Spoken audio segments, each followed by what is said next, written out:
Good evening, and welcome back to another edition of Sports Reports as Ordered. I am your co host, Mike Wilson, and you can find me on Instagram at MLDub25. You can find me at Twitter on 25Bit Reports. And I got Raphael Rutley here with me as always, ready to talk some sports. What's going on? Yeah, like he says, Raphael Rudley. You can find us together on Instagram as Sports Reports as Ordered.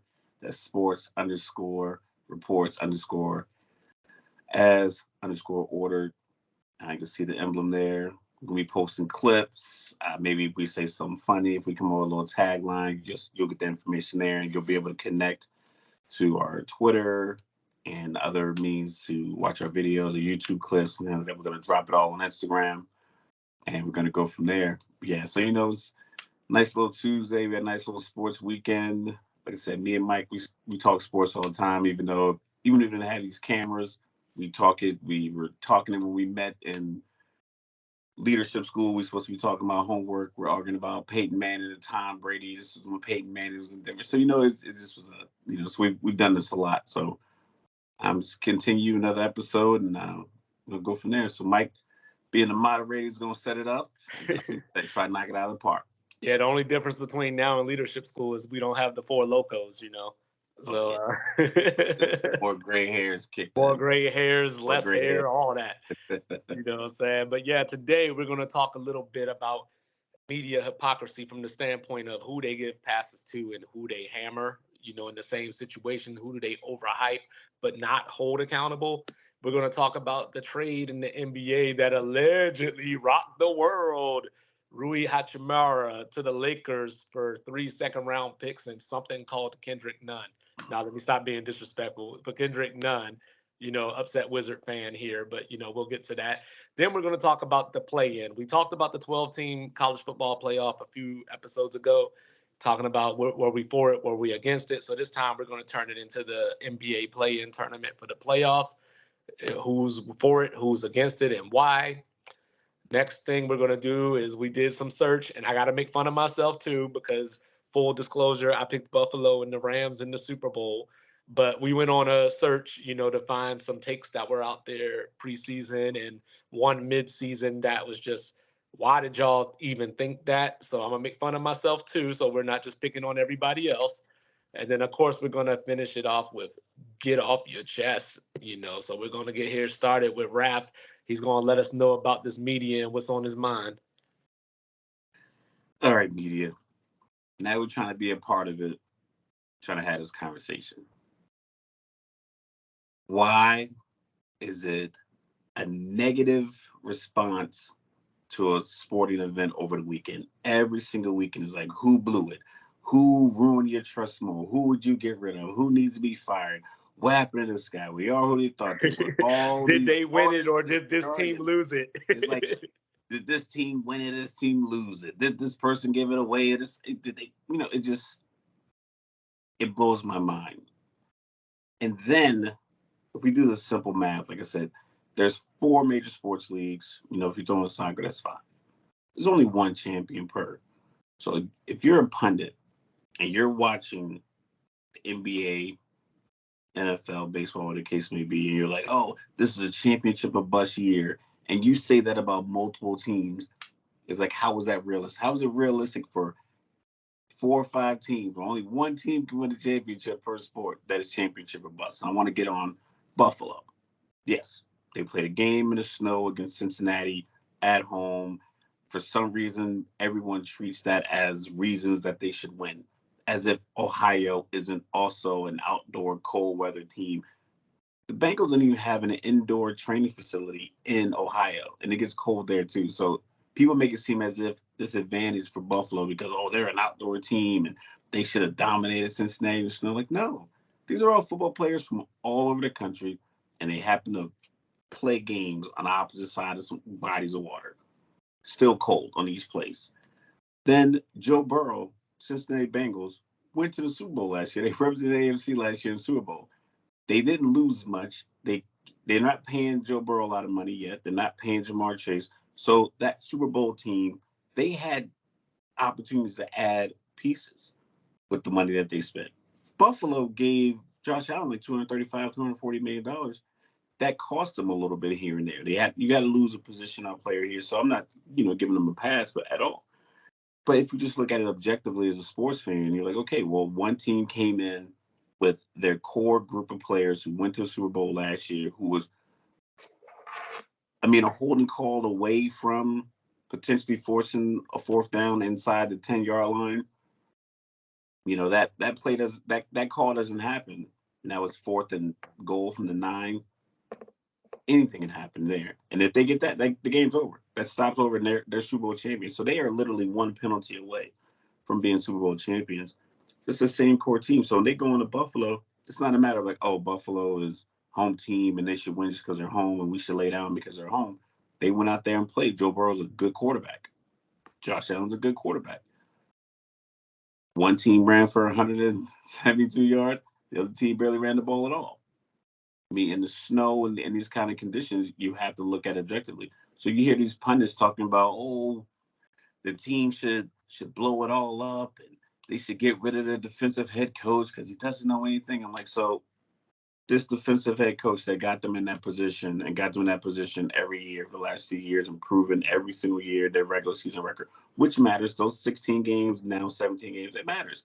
So if you can win 13 to 17 games, if you can win 12, 13 out of 16, 17 games, is like, you're a good team. You play this year, the conference is pretty tough, the AFC East. Then you play a number one schedule and you're out of conference games. So it's not like they were a bunch of teams of slackers that were barely squeaking by. So the fact that it seemed as soon as somebody has a bad game, people don't talk about this is why they had a bad game. This is what the defense did to cause him to throw these kind of passes. This is what the defense was doing to cause them to not want to run these kind of plays. This is what Cincinnati was doing offensively. This is what they were taking advantage of, because that happened as well.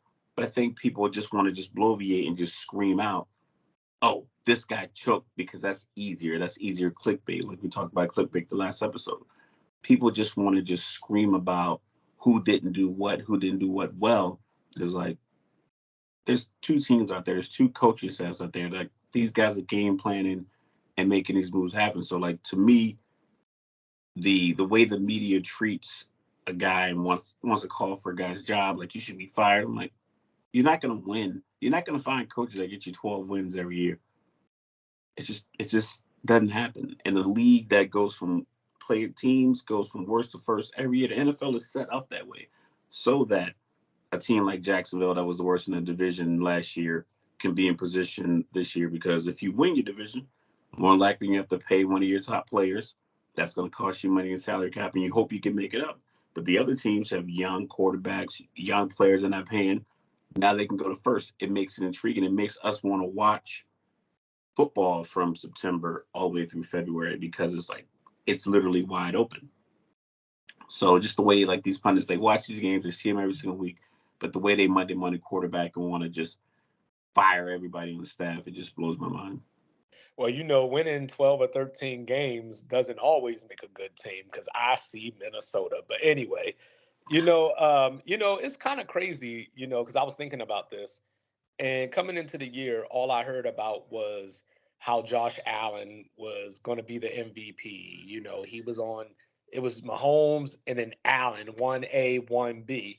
So I think that the media created their own animal. Like, they were the ones that put the hype onto Buffalo based off of one person, based off of Josh Allen, who they knew was a turnover source Rex, up until, I was thinking the other day, like, we were talking about it, and I said, hey, Dayball was there and his turnovers went down. They actually didn't. When I went back and looked at it on second look, they actually didn't go down very much, So Josh Allen is who we thought he was. So I understand why the media points there, but what I don't understand is that if the media is pointing at Josh Allen, why aren't they pointing at Justin Herbert? Because this man had a 27-point lead and on the road and couldn't get me one first down of meaningful moments in the second half to put Jacksonville away. They couldn't get 4 yards on 3rd and 4, even though he throws the ball 200 times a game. And I didn't hear any blame there.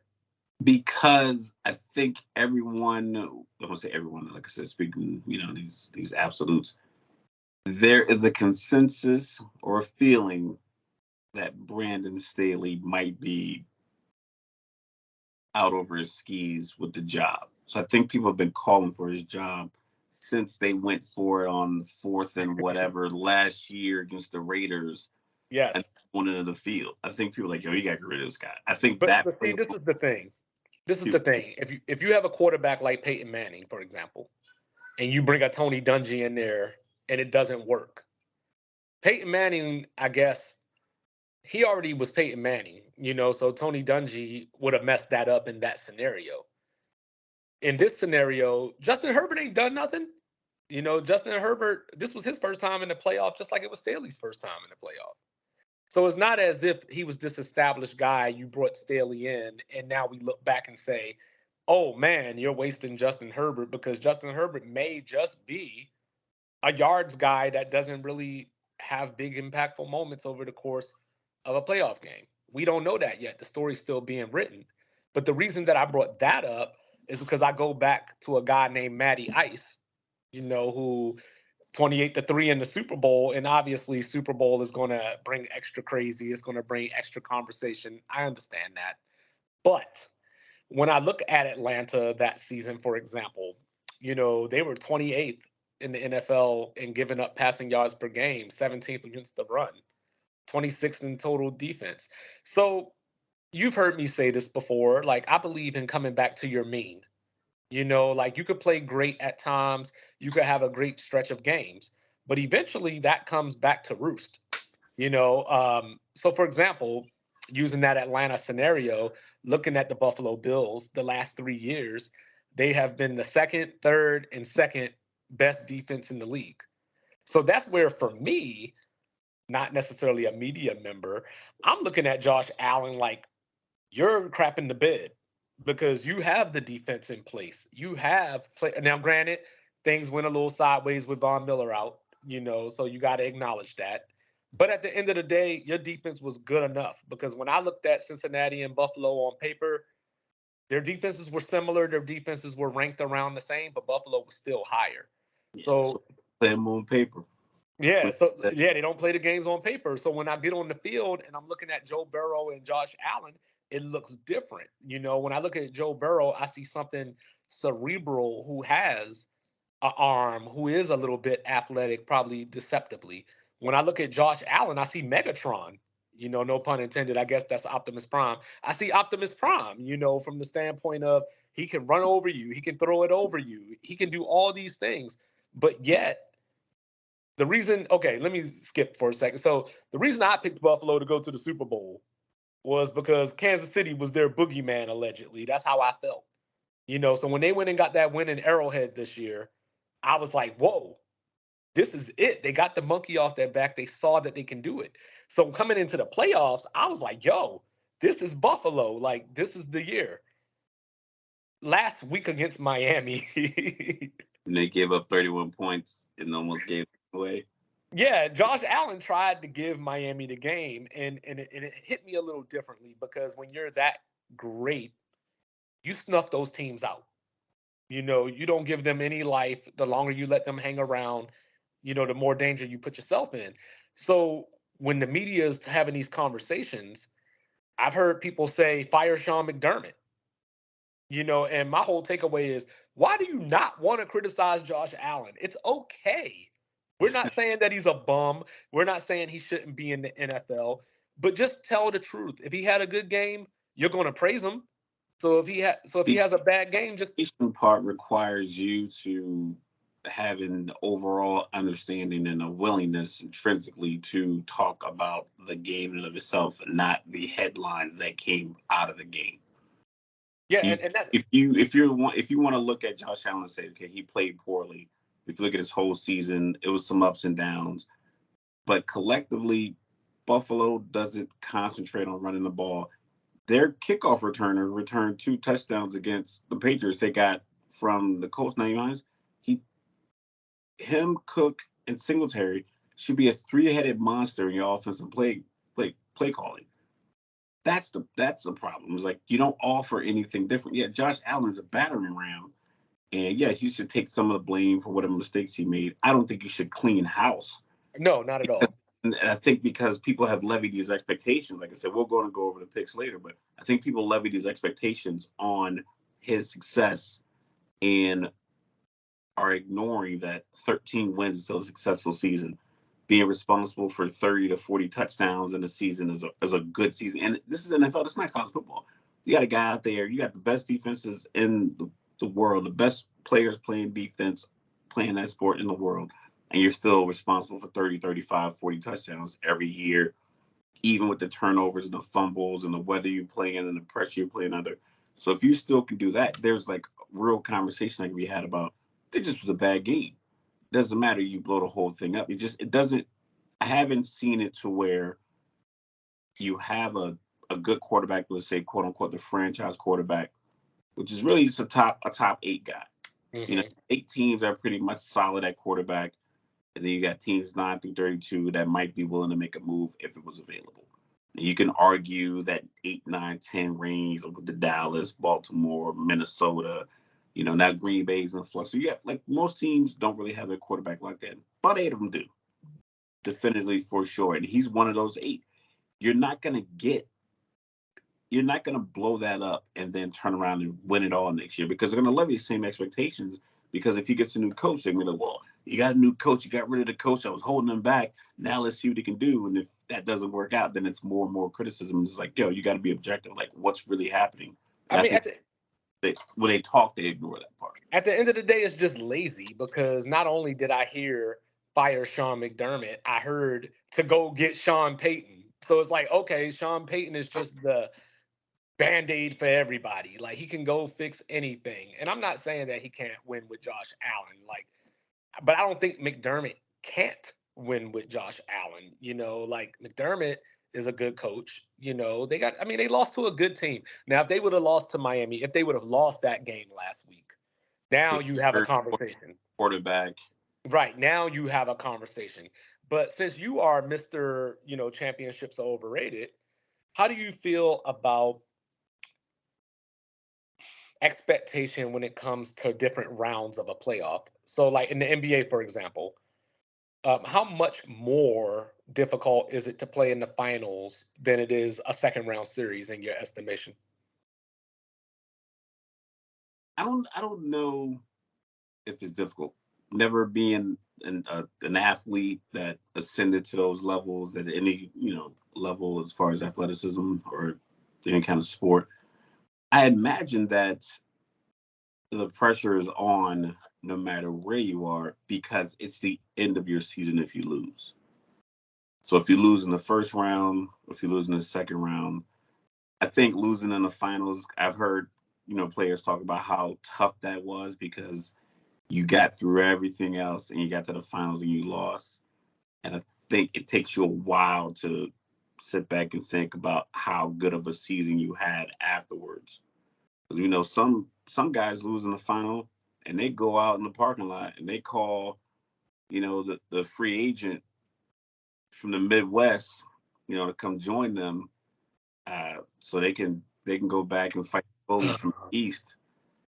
And I was waiting for it. And I get that happens, and I get that. I don't know if you make that call. I don't know if that phone call is made if they get knocked out in that previous round.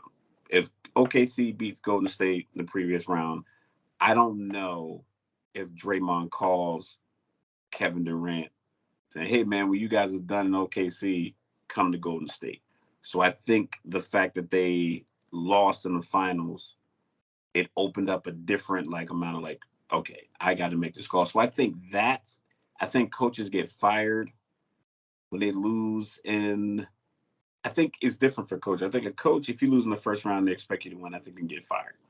But I think if you're supposed to lose in the first round, but you make it to the second round of the conference finals, you can keep your job. So I think there's levels to it. But as far as the difficulty or the pressure, I think it just depends on what your team aspirations were and if your team was built to make it, further along in the playoffs.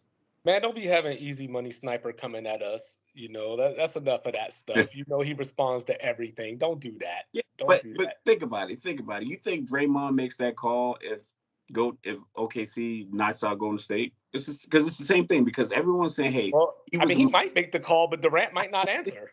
I don't think. I don't think he thinks that call gets accepted in the parking lot after they lose to OKC. The way they say the phone call was made, I'm not sure if Katie answered or whatever. I think it's just the legend that he was in the parking lot and made the Right. call. I don't think if he made that call or talked to him in the hallway if OKC beats Golden State, I don't think getting Kevin Durant to Golden State is Golden State's top priority. Well, the reason I brought that up is because, that was another media creation was Steph Curry in the finals and he chokes and he does this and he does that. And, when I went back and looked at their first championship the year before this all went down, Steph had a monster playoffs leading up to the finals. He was just nailing everything. He's already the greatest shooter of all time, but he was just on another level during that run. They get to the finals. He had a bad game. I believe it was game 3 or 4 against Dellavedova was guarding him. And everybody turned this into he can't step up and perform. So I wanted to have some data on my side. So I went back and looked. And during that regular season, he averaged 28, 8, and 8. I'm sorry, 23.8, with 8 and 8. So I was like, okay, that seems decent. 48. That was the MVP season. So Yeah, 23, 8, and 8. Yeah, 48.7 from the field and 44.3% from 3.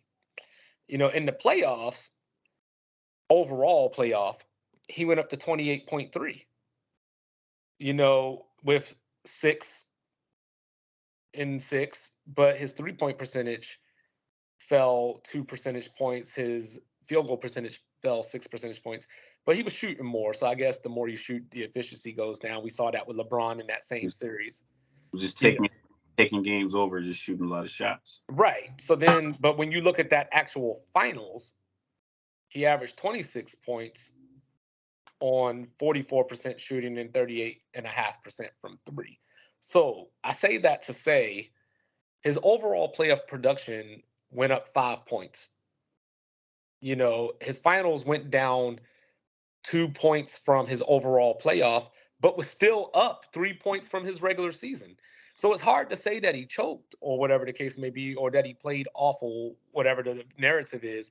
When I look at someone like Jason Tatum, for example, and going off of last season, Boston's run to the finals, he came into last season, he averaged 26, 8, and 4 on 45% and 35% from 3-point range. In the playoffs, he got up or he went down to 25.6, 6 and 6 on 43% and 39% from 3-point range.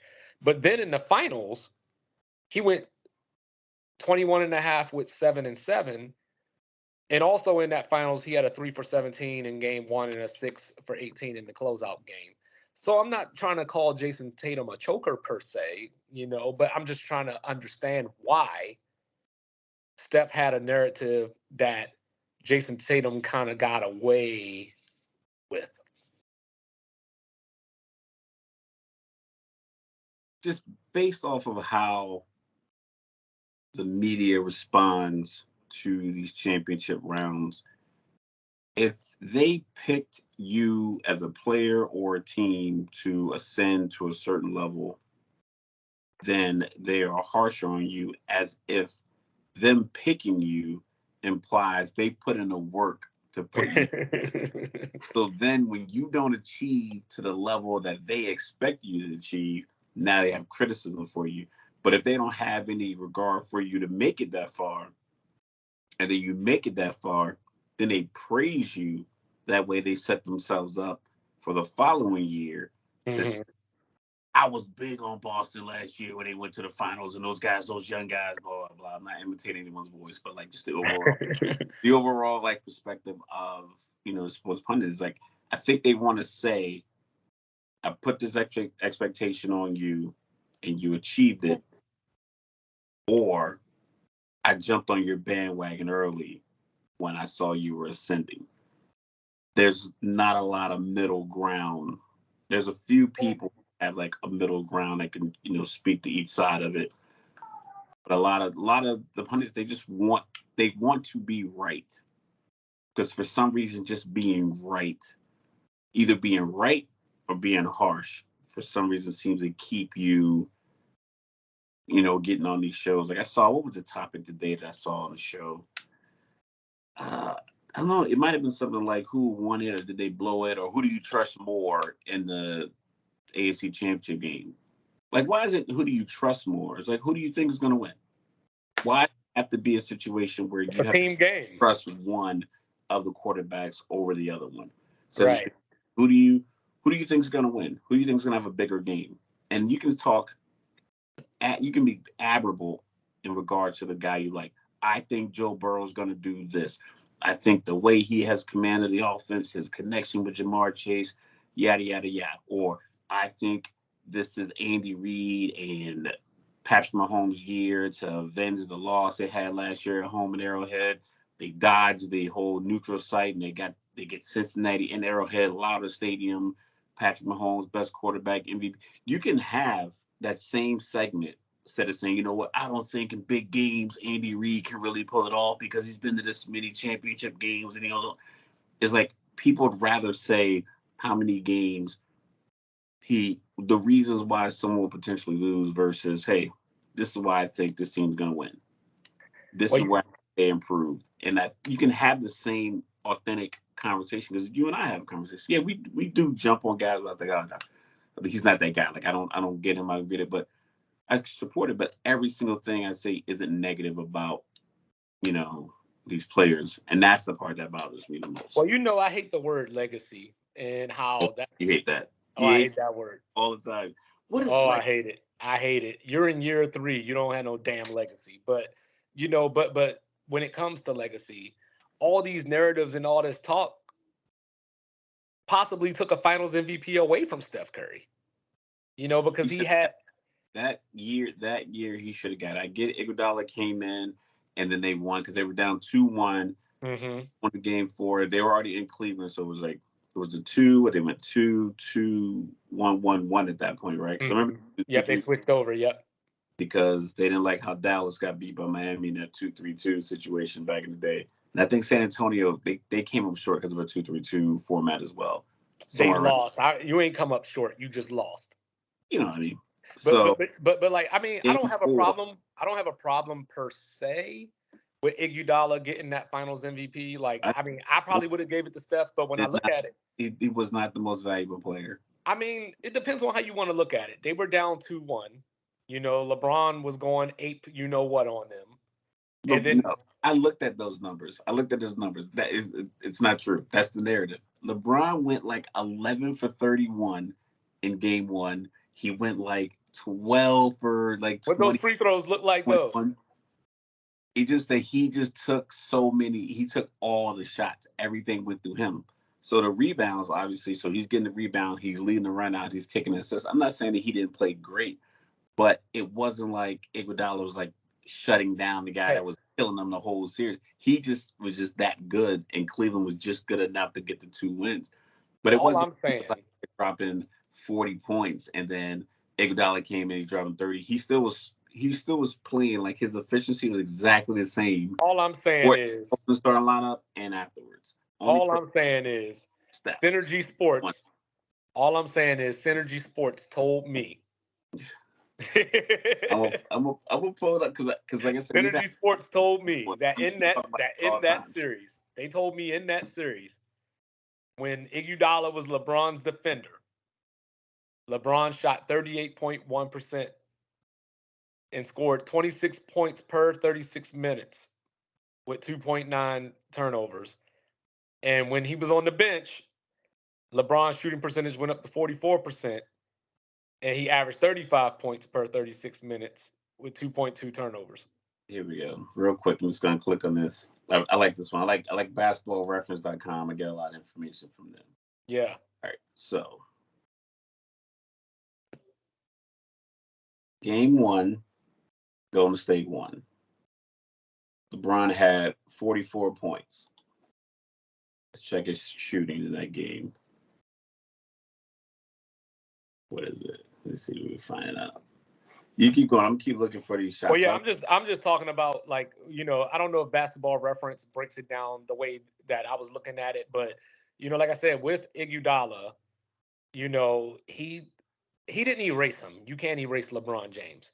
But if you hold LeBron James to 38% shooting, then I just got to take my hat off to you. And they were up 2-1. Like, Golden State was up. I mean, I'm sorry, Cleveland was up 2-1 before Iguodala started. Now, I'm not saying that Iguodala is the only reason they won the series. I'm not saying that starting him provided the detail that they needed to win the series. I'm just saying it mattered. The thing that Golden State, okay, so this what we got.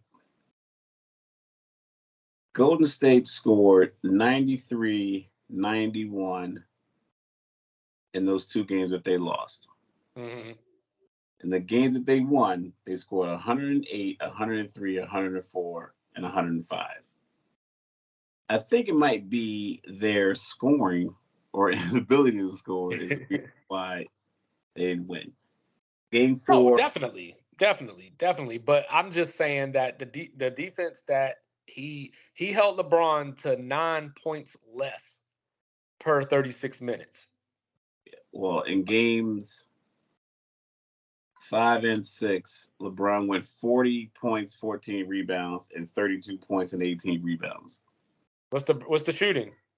Oh, the shooting was terrible. That's what I'm saying. Like, that's all I'm saying. Iggy bothered him.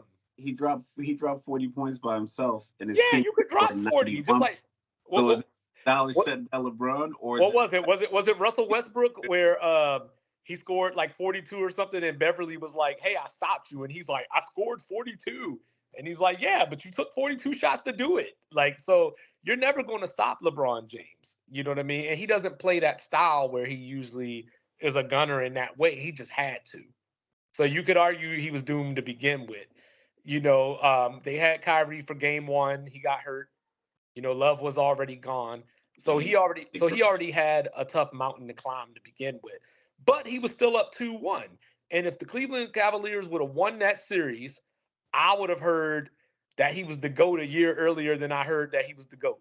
Like, I would have heard he ain't have no Kyrie and no Love, and he still won. He was up 2-1, and I think that's damn good.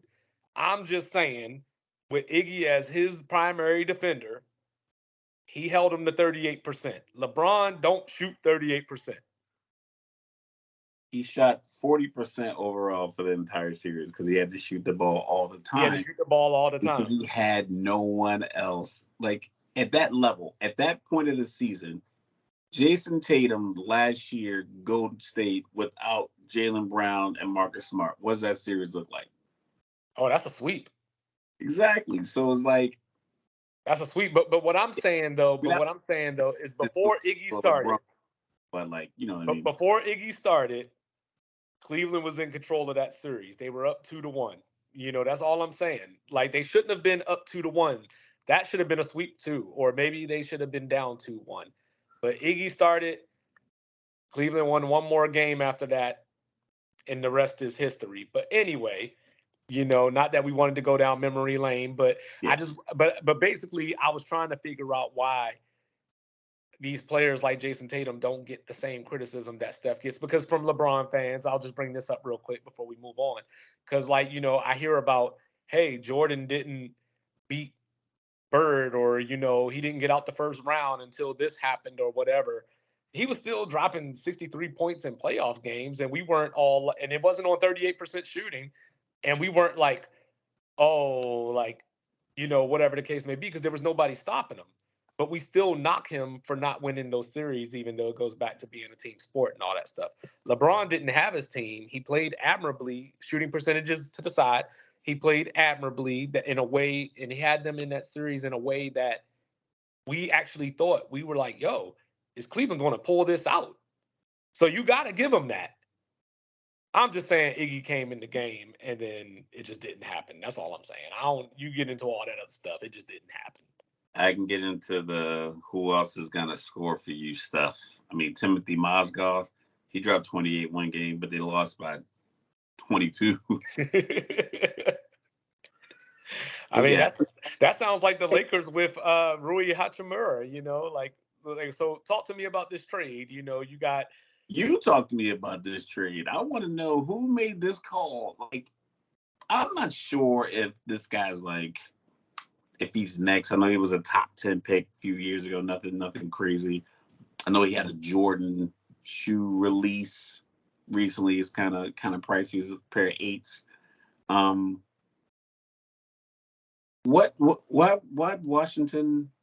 So is he due some money? Is he asking for money? I like him. Give him up for 3. I don't know how many second round players. It was 3 second round picks. Yeah, I don't know how many second round players are actually on active NBA rosters right now. All right, so I like Rui first of all. I do. I think, and I don't know why NBA teams do this because I feel like you need talent to win, right? And as of right now, the Wizards are like the 10th or 11th seed last time I looked. So from that standpoint, you question certain things. But what doomed Rui in was Kyle Kuzma ascending this year. So he became expendable from the standpoint of we don't need both of them. Not. That's my question. My question is why not? If Kuzma's giving you, let me see what Kuzma's numbers are. That's my question. The question is why not? That's why I brought up the point about having talent. Like you can play them together with the way that the NBA is today with positionless basketball and all that kind of stuff. You can play them at the same time. Or you could have Rui come off as 6-man. Maybe he wasn't willing to do that. He is a restricted free agent after this season. So the Lakers will retain his rights, so I'm sure that was a nice feather in the cap for Mr. Pelinka. So you get 22, 8, and 4 out of Kyle Kuzma. How many minutes? Because I know Rui's playing about 24. Doesn't have minutes. So Rui, I know, is averaging 13 and 5, in 24 minutes. So this is all upside for the Lakers. And this is why I don't understand it, because LeBron don't do upside. Like the whole MO is we got to win now. We got to win every single year for this dude to be happy or whatever the case may be. This does not accomplish that. Now, when AD comes back, you have another piece that can get you some buckets and all that kind of stuff. But I don't know what kind of defense he's going to give the Lakers, because the Lakers actually have a pretty decent defense or actually a good defense. So I think he takes away from that. So I think he adds just as much as he takes away. Defensively, I think if you're a good defensive coach and you have a guy, he's 6'8", 6'9". Yeah. You can tell him how we run our defense. He might not be like this great on the ball defender like a Tony Allen or Scottie Pippen or like Dennis Rodman defending the post, where it's like I'm so focused on defense. But in a team defensive scheme with someone that big, you can move him side to side. I'm pretty sure I think defensively probably better than Kendrick Nunn, just size alone. Well, and that's what I don't get, because if the Lakers were going to make a trade, and I mean the trade deadline's not over, but if they were going to make a trade, I'm thinking that maybe they're looking for a big that can defend a little bit, like to help out Thomas Bryant while AD's out, or maybe they get a point guard or someone that can guard point guards off the dribble or whatever the case may be. Had enough of them. And they got Russ, Beverly, and Schroeder. Like, I think you got to figure out how that 3-headed monster can get you 26 to 30 points. Like, how can these 3 guys get us this? Well, I can tell you the answer to that. Russ gets you 21, Schroeder gets you the rest, and Beverly just plays defense. Like, you ain't getting points out of Beverly. But you can't put them all on the court at the same time. No, you can't put them all on the court at the same time. But I don't know that's the Lakers really have. I think they're just going to have to hope that this worked out. Well, as far as Kendrick Nunn goes, I don't know why the Wizards wanted him. I heard Tommy Shepard, the GM, talking about how Kendrick Nunn is instant offense. And I said, well, I mean, yeah, if you take the grits out and pour the water on the grits, you get instant food. You know what I mean? But he ain't Jamal Crawford or something like that. And I like Kendrick Nunn. Don't get me wrong. He's my 2K guy. But you know what I mean? But in real life, not so much. It made no sense. But the good news is, it made no sense. But the good news is, he is a free agent after the season, so he comes off the books. / maybe he's a part of a trade deadline. You flip him, maybe you buy him out, and you just free up space. You know, maybe that's the move. But I don't think this is some conspiracy. Giving Rui? But I don't think this is some conspiracy. You don't think it's a Paul Gasol Part 2 situation? No, and the reason why I don't think it's a Paul Gasol thing because I don't think Paul Gasol was a Paul Gasol thing. I absolutely think Paul Gasol is a Paul Gasol thing. Paul Gasol was a Paul Gasol thing if you only look. He was an all-star. If you look at the trade in the moment, if you just look at it in the moment that it happened, 100%. But when you look at what happened down the road, not so much because down the road, all kinds of things happen. You don't always make a trade. But they trade him for his younger brother. But every trade isn't made for we better win this year or the trade was unsuccessful. Listen, all I'm saying is this. Kobe was looking at private schools in Chicago that offseason. Kobe wasn't going nowhere. He was scouting places to live in Chicago, private schools for his children. Vanessa was looking up stuff to do. Like they were ready to go to Chicago. I was scouting places in Seattle and I ended up in San Antonio, okay? Well, listen, that's options. His option was we're going to Chicago. So he said this in his interview, rest in peace, Kobe Bryant. He was ready to go to Chicago. And then they told him, hey, we'll make it happen for you. And all of a sudden, Jerry West sends Paul Gasol to L.A. in his prime for Paul's little brother and some other little picks. All right, hold up. Time out real quick. Before we go any further, I just got to ask this question real quick. How do you win Defensive Player of the Year? And you're on second team all NBA or second team all defense. How does that work? LeBron still talks about that. Well, LeBron should have won it, but go ahead. The awards make no sense. I was talking tangent. I was talking to my son. We were driving at one of his practices, at one of his fall practices, and who was it? I want to get him right. The Davey O'Brien Award in college football is the best quarterback. Right, and the Maxwell is the best player. Mm-hmm. Caleb Williams won the Maxwell, and then another quarterback won the David O'Brien. So I'm like, how did a quarterback win best player in college football? It's the same way. Best quarterback award, and then wins the Heisman.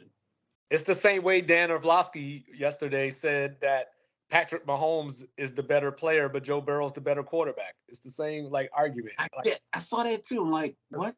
I don't know, but anyway, back to the so Paul Gasol. So I was thinking about this. So Paul Gasol was a 6-time All-Star, and he made 4 All-NBA teams, but never made first team All-NBA.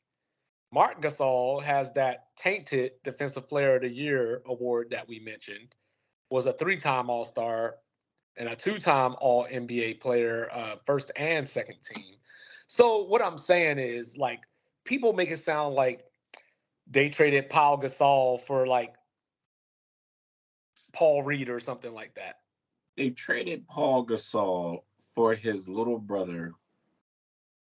So let's see. Okay.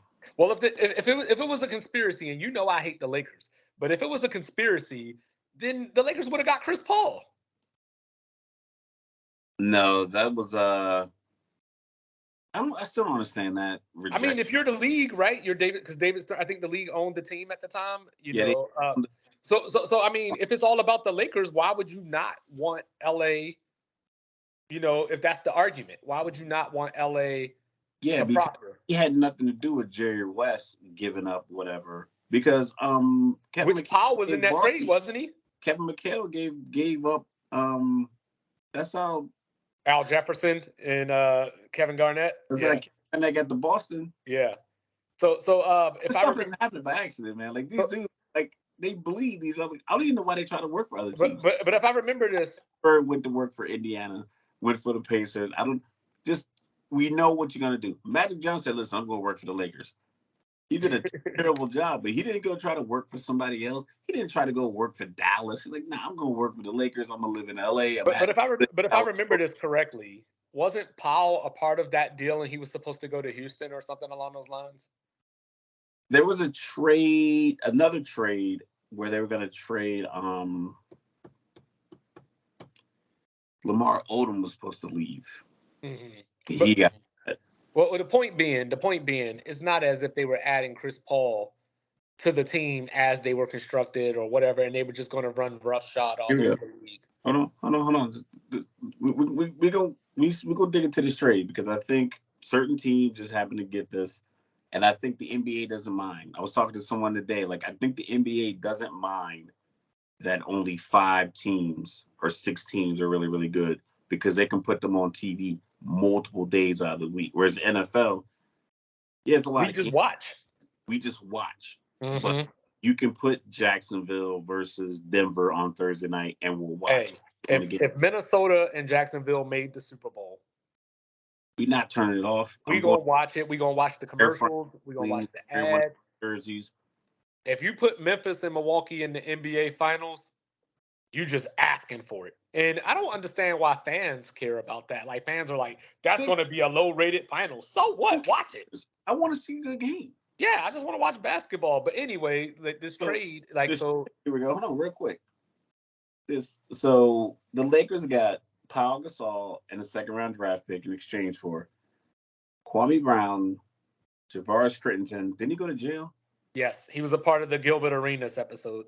Yeah, then he shot somebody in Atlanta. Then he shot somebody, yep. Mm-hmm. Aaron McKee and the draft rights to Mark Gasol. Hey, Aaron McKee, former 6th man of the year, current head coach at Temple, who just beat #1 Houston the other day. So they got a couple of first-round picks, 2008, 2010. So I'll give you that they gave up a bit of a haul. But when it occurred, the immediate reaction was, what? Yeah, because like I said, we react in the almost moment. 15 years ago. Well, this is the problem, right? This is the problem. Well, this is the problem. We react in the moment, but then we don't go back. You know what I mean? So, like, in the moment, we're like, the fleece of the century. But then 5 years later, when Marc Gasol wins Defensive Player of the Year, we don't circle back to say, well, hey, maybe that trade wasn't as bad as we thought. But that's different. Marc Gasol is the only player out of that bunch that had an impact going forward. I don't know who they got with their first round picks, but I know Memphis was a pretty good team, so they'd probably be getting picks between 17 and 30, somewhere in that range. So I can't imagine they got great picks. And I think Marc Gasol was a throw-in. Just because. Well, at that time, he was young. He was young and hadn't really played much yet. So we didn't know what Marc Gasol was. Yeah, they played for the national team. Yeah, and that's what I'm saying. So in the moment, they would have got to keep Marc Gasol. Then this trade would essentially been Paul Gasol for Kwame Brown, Crittenton, and Aaron McKee. Now that would have been a fleece. Essentially, it was because only person that had any kind of impact was Marc Gasol. But that's what I'm saying. Wasn't that great? Cool. They went to 3 finals with Paul Gasol. Paul was the difference maker in that get them to the finals. Hey, Marc Gasol ended up as an NBA champion. Okay. Marc Gasol ended up as an NBA champion. Okay, just remember. Oh, when he was in the bubble with the Lakers. No, he was with Toronto. He was in Toronto. Okay. Yeah, or actually, it might have been the bubble. I can't remember if he was on that bubble. It was one of the two. But anyway, he ended up being a champion.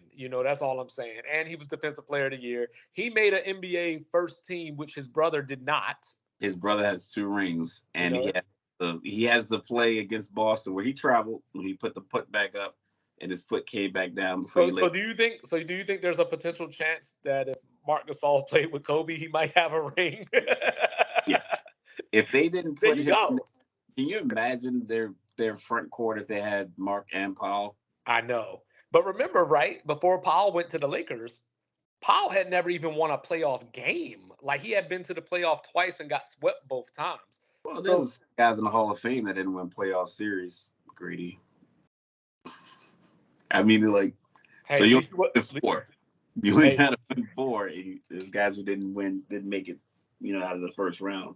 I'm just happy you're not talking about Easy Money Sniper no more, so you can talk about T-Mac all you want. I like KD. I like him a lot.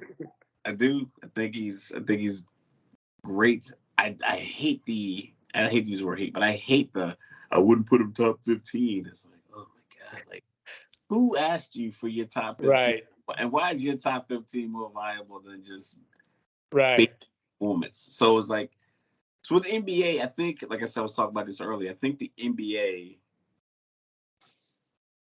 the trades like this happen because it happened in baseball too. Baseball does it better because baseball teams recognize in like June, July. Yeah, we're already 18 games back. We're not making this up. Let's go ahead and trade away our starting left-hand pitcher that we're paying $22 million a year.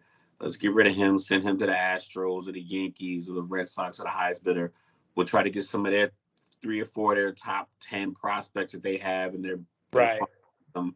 And everybody's kind of in agreement with that basic premise. It's like every year in baseball we're literally swinging for the fences. Every year, pardon the pun. So as a Laker fan, real quick, how do you feel about Hachimura? Listen, first of all, I don't know where this narrative came from. I'm a Laker fan. I'm a fan of basketball. I don't really support an individual team. You see who I'm a Falcons fan. I'm pretty sure you introduced yourself to me as a Laker fan. No, I don't think that happened. I don't think that happened at Hooters. I was going to more Jazz games and Laker games. Well, you were living in Utah. Of course you were going to more Jazz games. So I went to more Jazz games and Lakers games. I've been in, the Delta Center. I'm pretty sure that happened in Hooters. But anyway. Yeah. Maybe you were just a Kobe fan. I don't know. I think if you like to fight, if you like to fight and win, you're a Kobe fan. Like, if you just like grit. I mean, when he popped his finger back in place on the sideline and walked back on the court, I was like, are you a robot? Like, that's not a real thing that humans do. Like, he literally didn't even shake his hand. He popped back into place, dude patted him on the head, and he said, I thought Kobe's going to sit down. He's like, hey, my man said, check ball. He said, I was surprised. He's like, I looked at it and I was like, oh, this is a bad dislocation. He's like, so I had to really grit my teeth to pop back into place. And I rubbed him on his head and he walked back on the floor. I was like, he needed to take a time out. So, I mean, Paul Pierce is in a wheelchair to go to the bathroom or whatever. I mean, hey, Kobe shot his free throw after the Achilles. But the Lakers, the problem with the Lakers, and I don't like blaming it on like an individual person, but I'll blame it on the overall strategy. I don't understand it. I don't understand how you win the championship and then you go cheap. They could have kept. I mean, think about all the players that the Lakers have given up over the last 6 years, and then look what they're begging to try to get in. We go Josh Hart, Lonzo Ball, Julius Randle, Larry Nance Jr. Yeah. Brandon Ingram, I forgot about that. Kyle Kuzma, Alex Caruso, KCP. They didn't push hard enough for Collison when they wanted him a couple of years ago. They probably could have got Victor Oladipo when he was out there on the cheap after he rejected his deal. It just seems like there's players every year that are willing to go to LA, and they end up with a guy like Juan Toscano-Anderson from Golden State. I'm like, I get it. I'm like, you just moved him from the bench in San Francisco to the bench in Los Angeles when you could have got a starter. They're holding on to these picks. I don't know what the plan is for these picks. It just seems like as a fan of sport, and you look around, it's like, why are you putting your team together this way? You have you got an old star. I mean, he's playing like he's 28, but he's 38. And his entire we'll see if he's playing like that in April. He's been in the finals 10 times. Mm-hmm. 9 out of 10 years, the whole thing was built around him, and it was him a stretch four that could defend and rebound and shoot, and then shooters, and then a couple of guys that just simply play defense. Like that's been the blueprint. And the Lakers have none of that. They get a bunch of guys who can't shoot threes and a bunch of guys who barely play defense every year. So what's up with Russ now that he's playing better, coming off the bench and all that kind of stuff? Does that reopen the trade market, or is it just too late now? No, because they got to keep him, because I don't think anybody's going to trade for him. I mean, what his salary was like $44 million this year, Something and like that, yeah. And he's coming off the books anyway. Some kind of negotiation with me, like either you're paying 12 of the remainder of his 22 million to get him off the books. Like if I'm gonna pay him 12 million, I might as well pay him for 16 points. Right. And then Russ is just happy to be there. I don't think Russ is in like playoff Russ. Like I don't think they're on the same wavelength. I think there's a lot of disconnect. I think certain people are. I think LeBron is like, hey, I want to win it all. But I think he looks around and realizes like, you know what you have. He's just not saying it out loud. Well, I'm a fan of Rob Pelinka right now. He gives me reasons to watch Laker games. I'm sitting here like, how are they going to lose tonight, or what's going to happen tonight? And of course, LeBron, is coming up on getting into the 200s. As far as passing Kareem. So it's entertaining. I can't wait to watch him play the Clippers tonight. It's going to be like the Lakers are entertaining if nothing else. You know what I mean? Like in a way that they haven't been entertaining to me before. Like part of it is because I don't like them, but but the Lakers, I was a Kobe fan, so even though I didn't like the Lakers, I still watched because I was watching Kobe. But like over the years, I think that I've changed in my age where I see what LeBron is doing, and even though I was never really a big LeBron fan, like I'm just like amazed. Like look at what this guy is doing, because me walking across the room right now to unlock that door is going to hurt my knees. So, for the fact what this man is doing out there, like, I just can't help but marvel at it.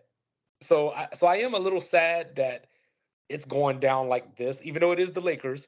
I am a little sad that it's going down like this, It but doesn't make any sense. It doesn't. It doesn't make sense that he's played this well his entire time. Like I said, we had a brief little snippet last week. We were talking about Luka's 5 years in the league and LeBron's last 5 years in LA. As a GM, like how are you butchering your job this bad?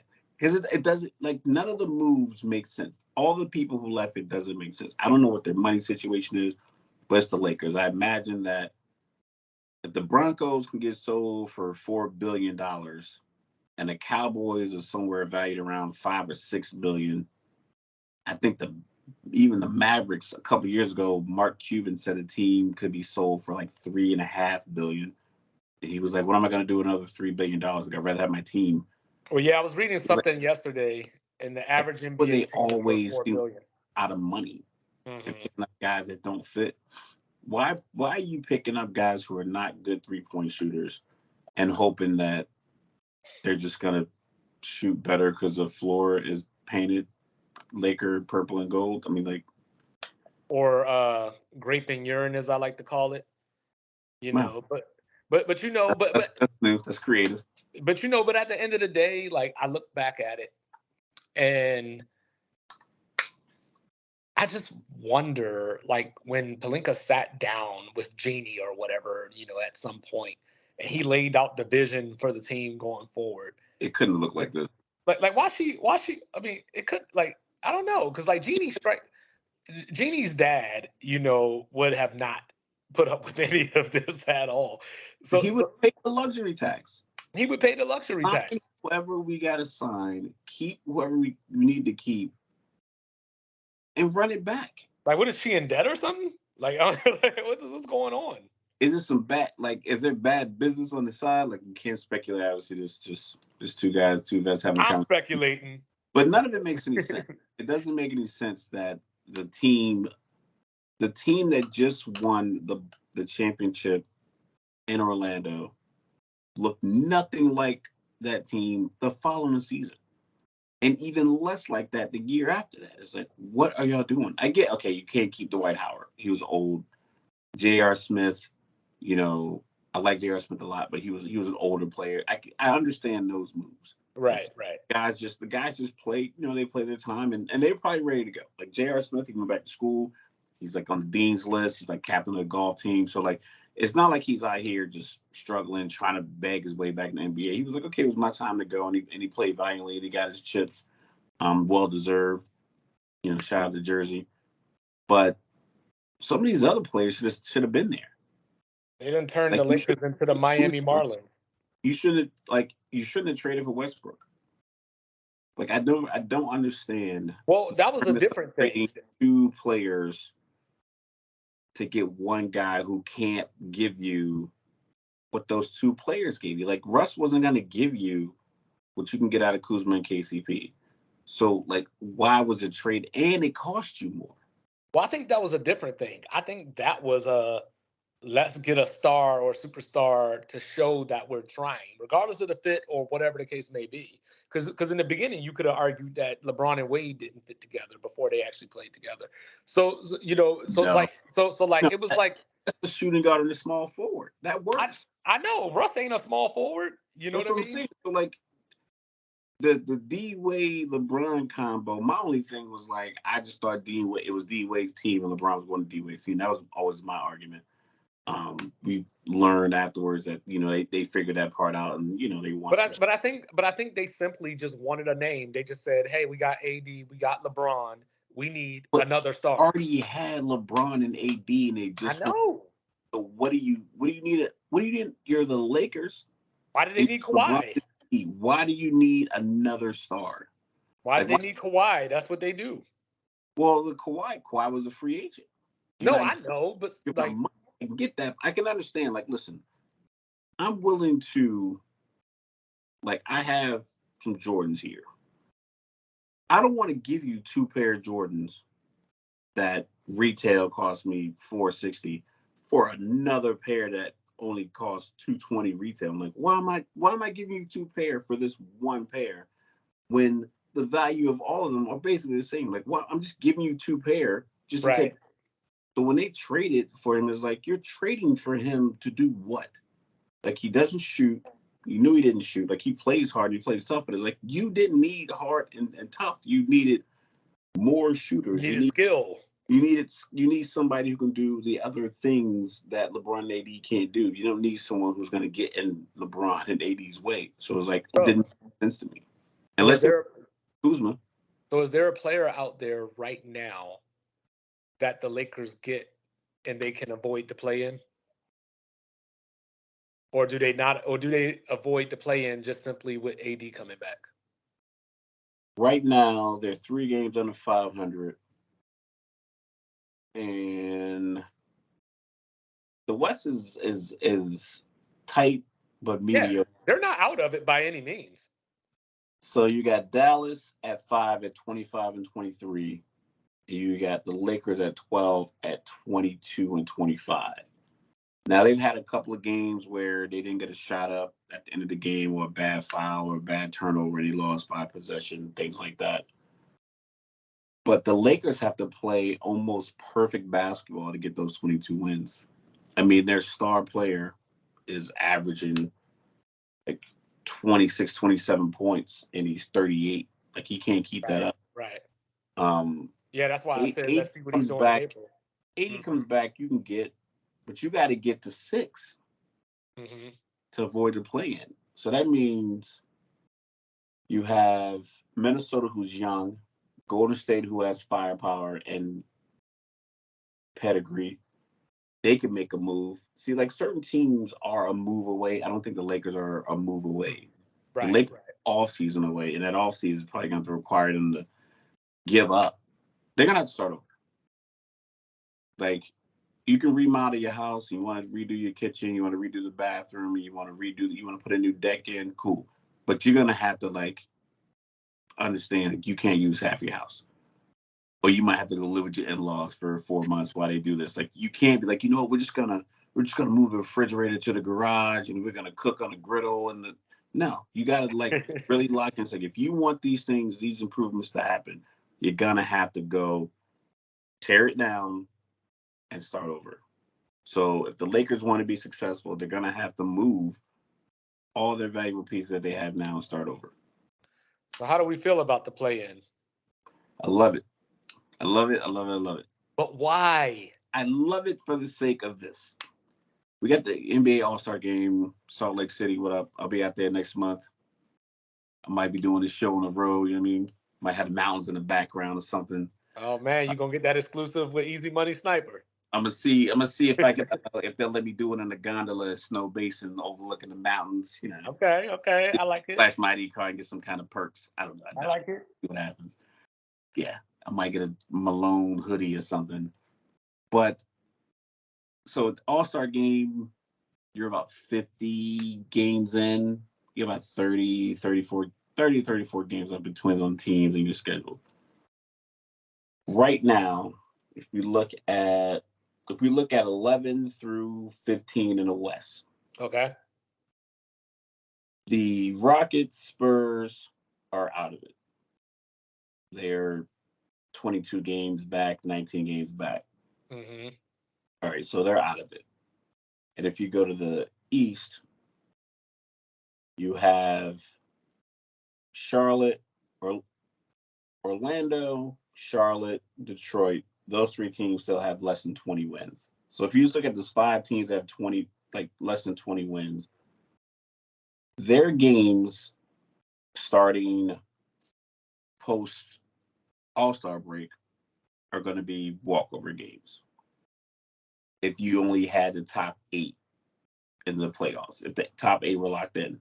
But when you have a team like OKC at 11 and Minnesota at 9, or a team like Portland at 13, Minnesota at 9, the game Minnesota versus Portland in March is now significant.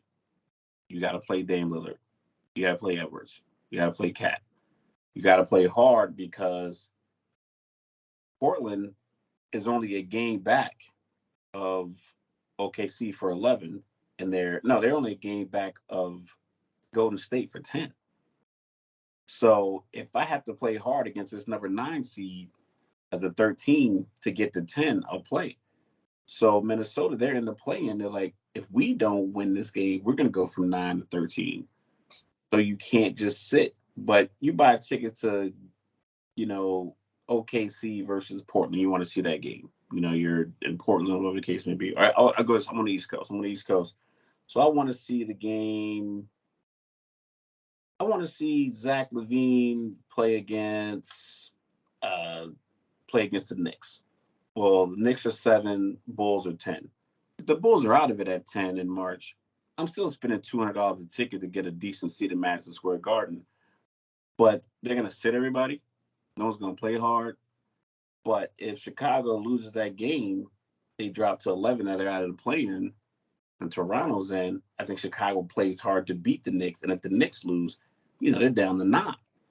So it's like, I think that aspect of it works for me, is because you want the season to be entertaining all the way through, because it's very long. It's already 82 games. It would be awful from February 17th or February, this year, February 20th, February 21st till April. You got your 8 seeds, and then maybe a couple teams are vying for 9s, and then everyone else is just out of it. So 18 teams are really competitive, and 12 teams are like, because now is LeBron going to play against, like, if you're in LA, you decide to take a trip to LA, and Detroit's playing, and they're playing against LA, and LA is firmly at 7. They're not going to drop to 9. They're like, all right, we'll stay here. We'll sit smooth at 7. But the fact that they're at like 12, and they're like, yeah, we got to beat Detroit to make it to 10, give us a chance. I think LeBron plays that game. AD healthy plays that game. So I think that's the key, because it's nothing worse, man. Like, I bought Christmas game tickets a couple years ago. Me and my son went, and it was Milwaukee versus the Sixers. Mm-hmm. Now, can you imagine Christmas Day and Embiid and Giannis don't play, and I spent $278 on a couple of tickets, and they don't play. Yeah, them fees will My get son's you. birthday's in March, so he wants to go to a game. Like, yo, let's go to a Brooklyn game. I'm buying surprise tickets. We go all the way up to Brooklyn, and Kyrie and Katie are sitting because they're already locked in the 6th seed. So that kind of part, because they don't give you a discount. Well, I've struggled my whole adult life trying to answer this one question. And as we sit here on January 24th, year of our Lord 2023, I still don't know the answer to the question. What came first, the chicken or the egg? Because the reason that I don't know the answer to that question is because in your scenario that you laid out, maybe these teams aren't fighting for 7 through 10 or whatever the case may be if they weren't sitting people in November or if they weren't sitting people in December. Like there's a reason that they're sitting in these spots in some cases. Like I know LeBron's a little older. How many games he sat already? So I mean, you're already lowering your chances to begin with once you start sitting people out. Like the other night, now I don't know how this happened. Golden State won, but they played Cleveland and like basically benched their whole starting lineup. Like, oh, Steph got a bad foot, Clay got a bad shoulder, like whatever.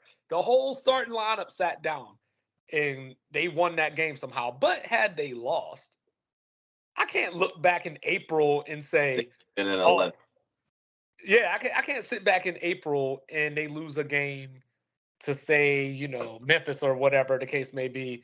And then I'm going to go, oh, man, if Golden State would have beat Memphis, they would have made the play. Well, maybe if you wouldn't have sat your starters in January, you'd have been in a better position to begin with. So when I look at it, last season, for example, you remember Patrick Beverly and the whole he just won the championship. They won. when Betty was falling in Minnesota. Oh man, that was a great scene. That was. But you know what's funny about that? So the Spurs were the 10 last year. Minnesota was 12 games better than them. Why am I fighting for my playoff life against a team that I'm 12 games better than? It's not a perfect system. Hold on. It gets better. So, they were also, so that was 7 and 10. But you still got to play 8-9. They were 10 games ahead of the 8th seed. So in a traditional playoff, where the top 8 make it, they were 10 games better than New Orleans.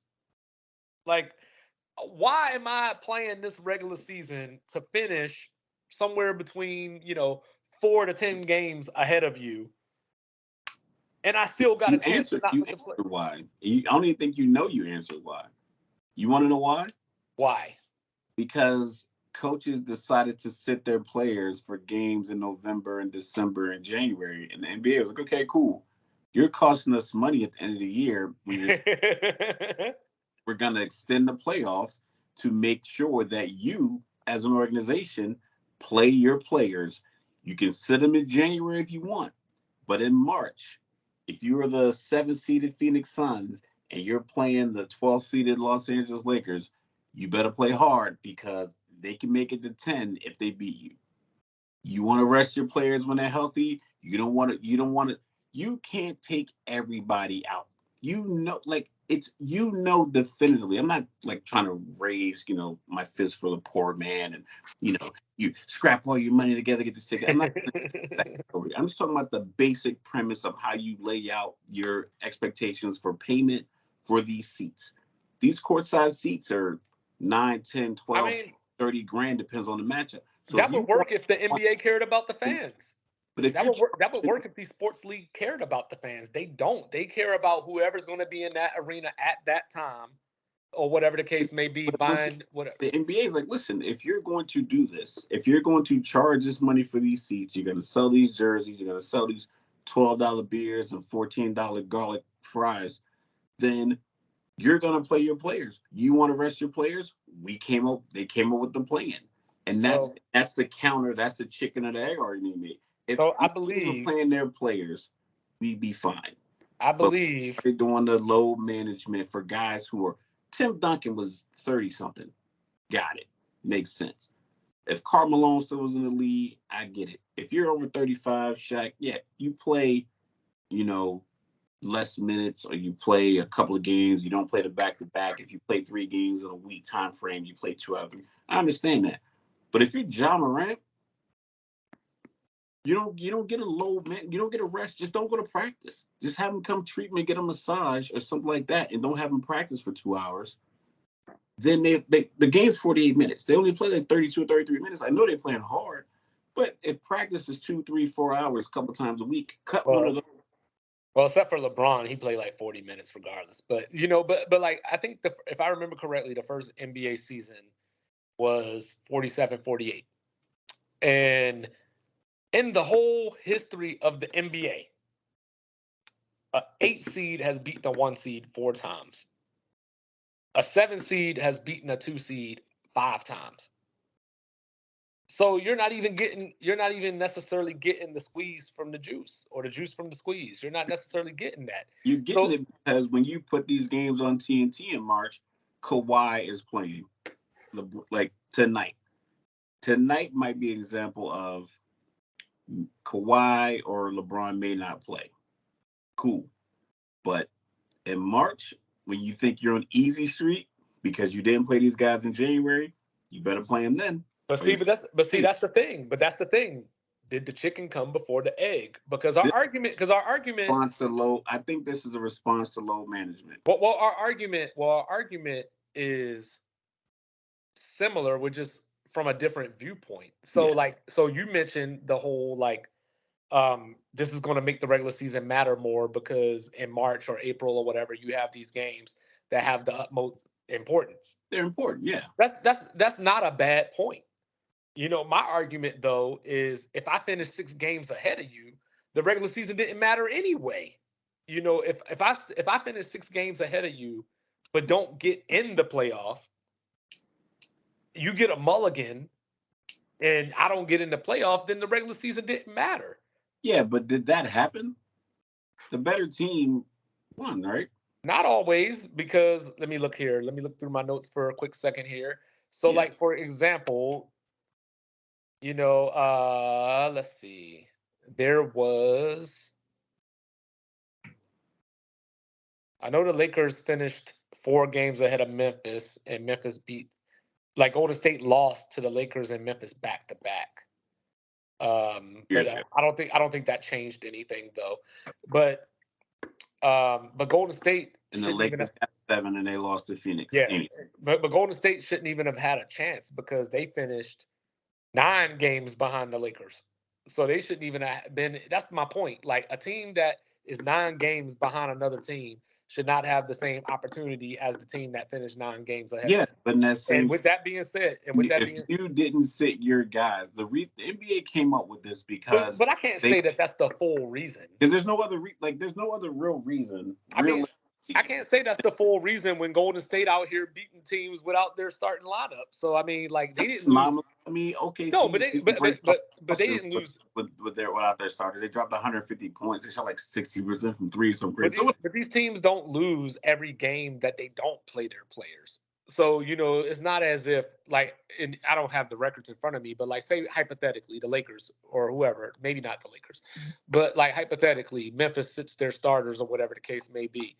I'm sure if they sat they sat Ja for 15 games, I'm sure they don't go 3-12. Would a high school team sit their starters for a basketball game in January? No. Would a college team sit their starters? No. So the NBA players, they want their cake and they want to eat it too. Well, this is what we let them.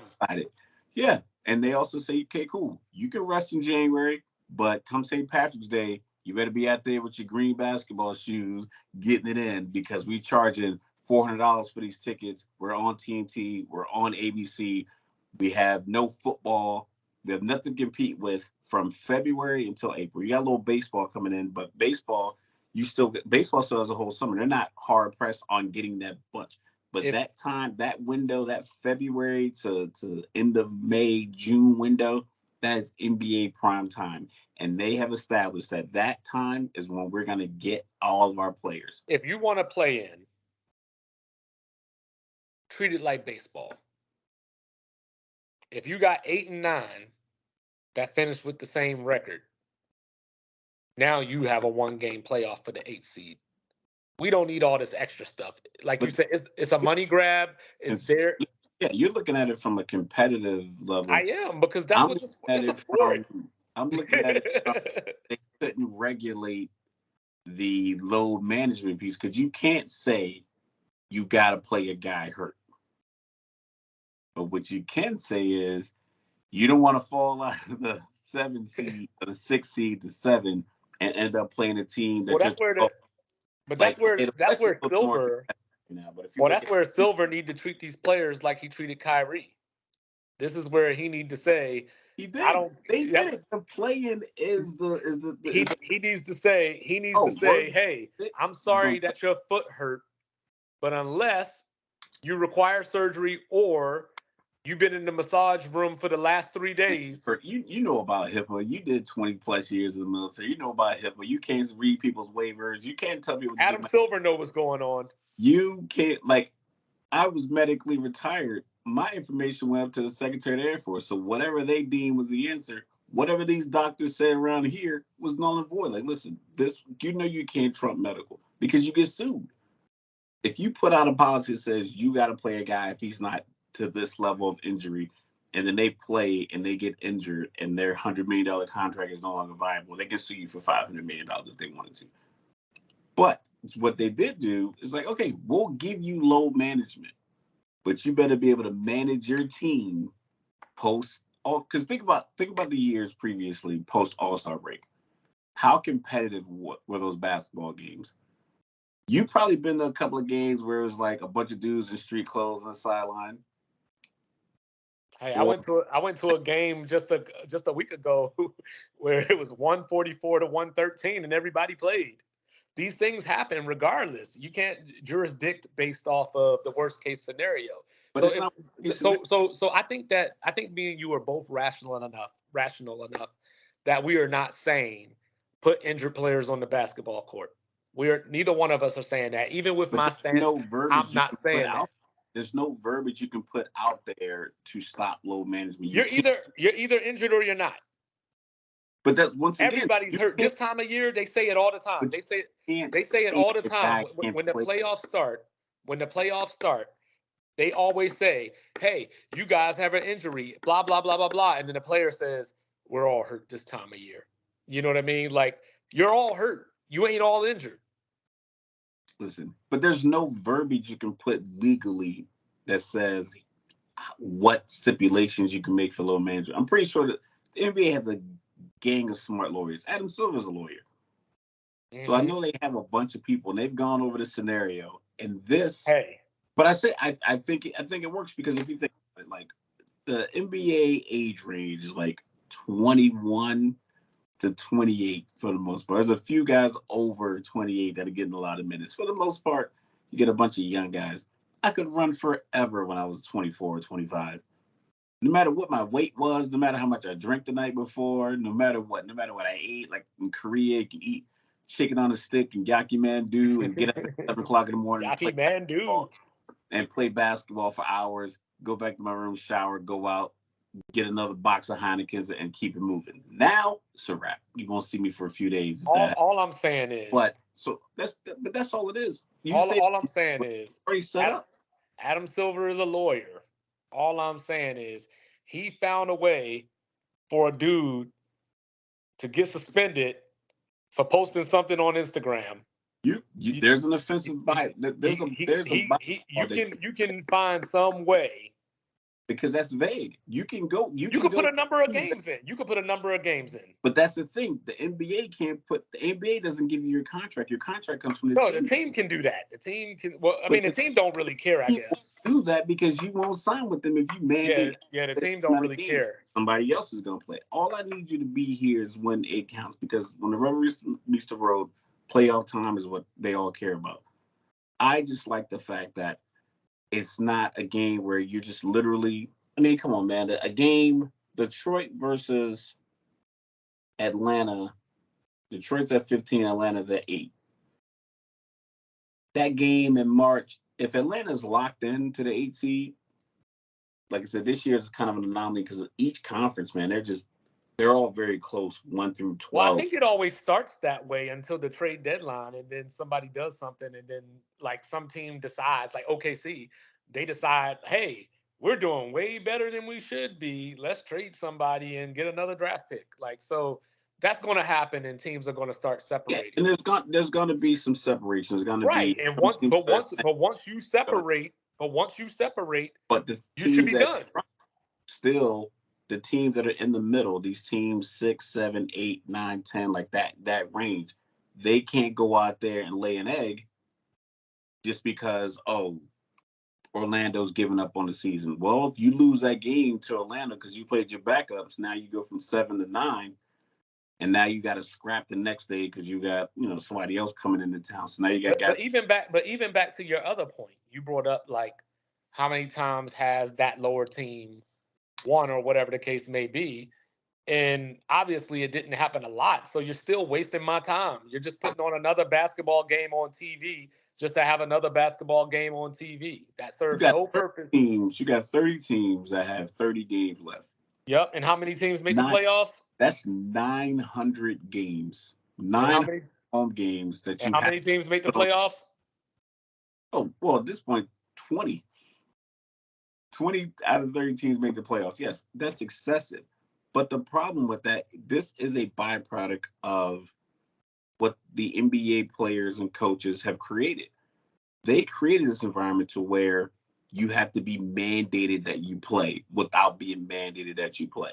If they just would have played their games, they'd be fine. If they were out, like, listen, I'm not trying to knock these guys. Everybody needs rest.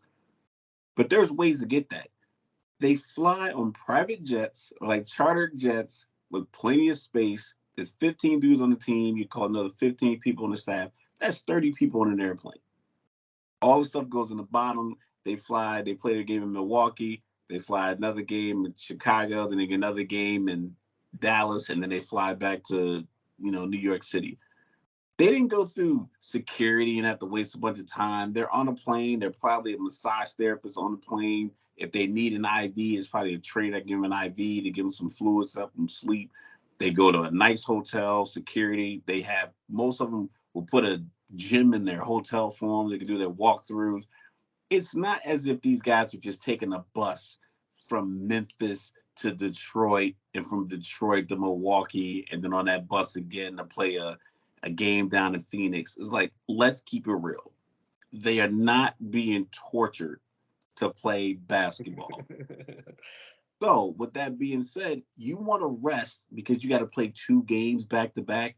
You play 30 minutes. Yes, I get that it's tough, but it's tough on everybody. If you have an ailment, then rest it. Don't play on the first part of the back to back. It ain't tough to walk to that bank. If your ankle hurts on January 24th, it's not going to be that much better on January 25th. So if you got games on both of those days and you figure, you know what, tomorrow I'm not going to play, then don't play on the 24th.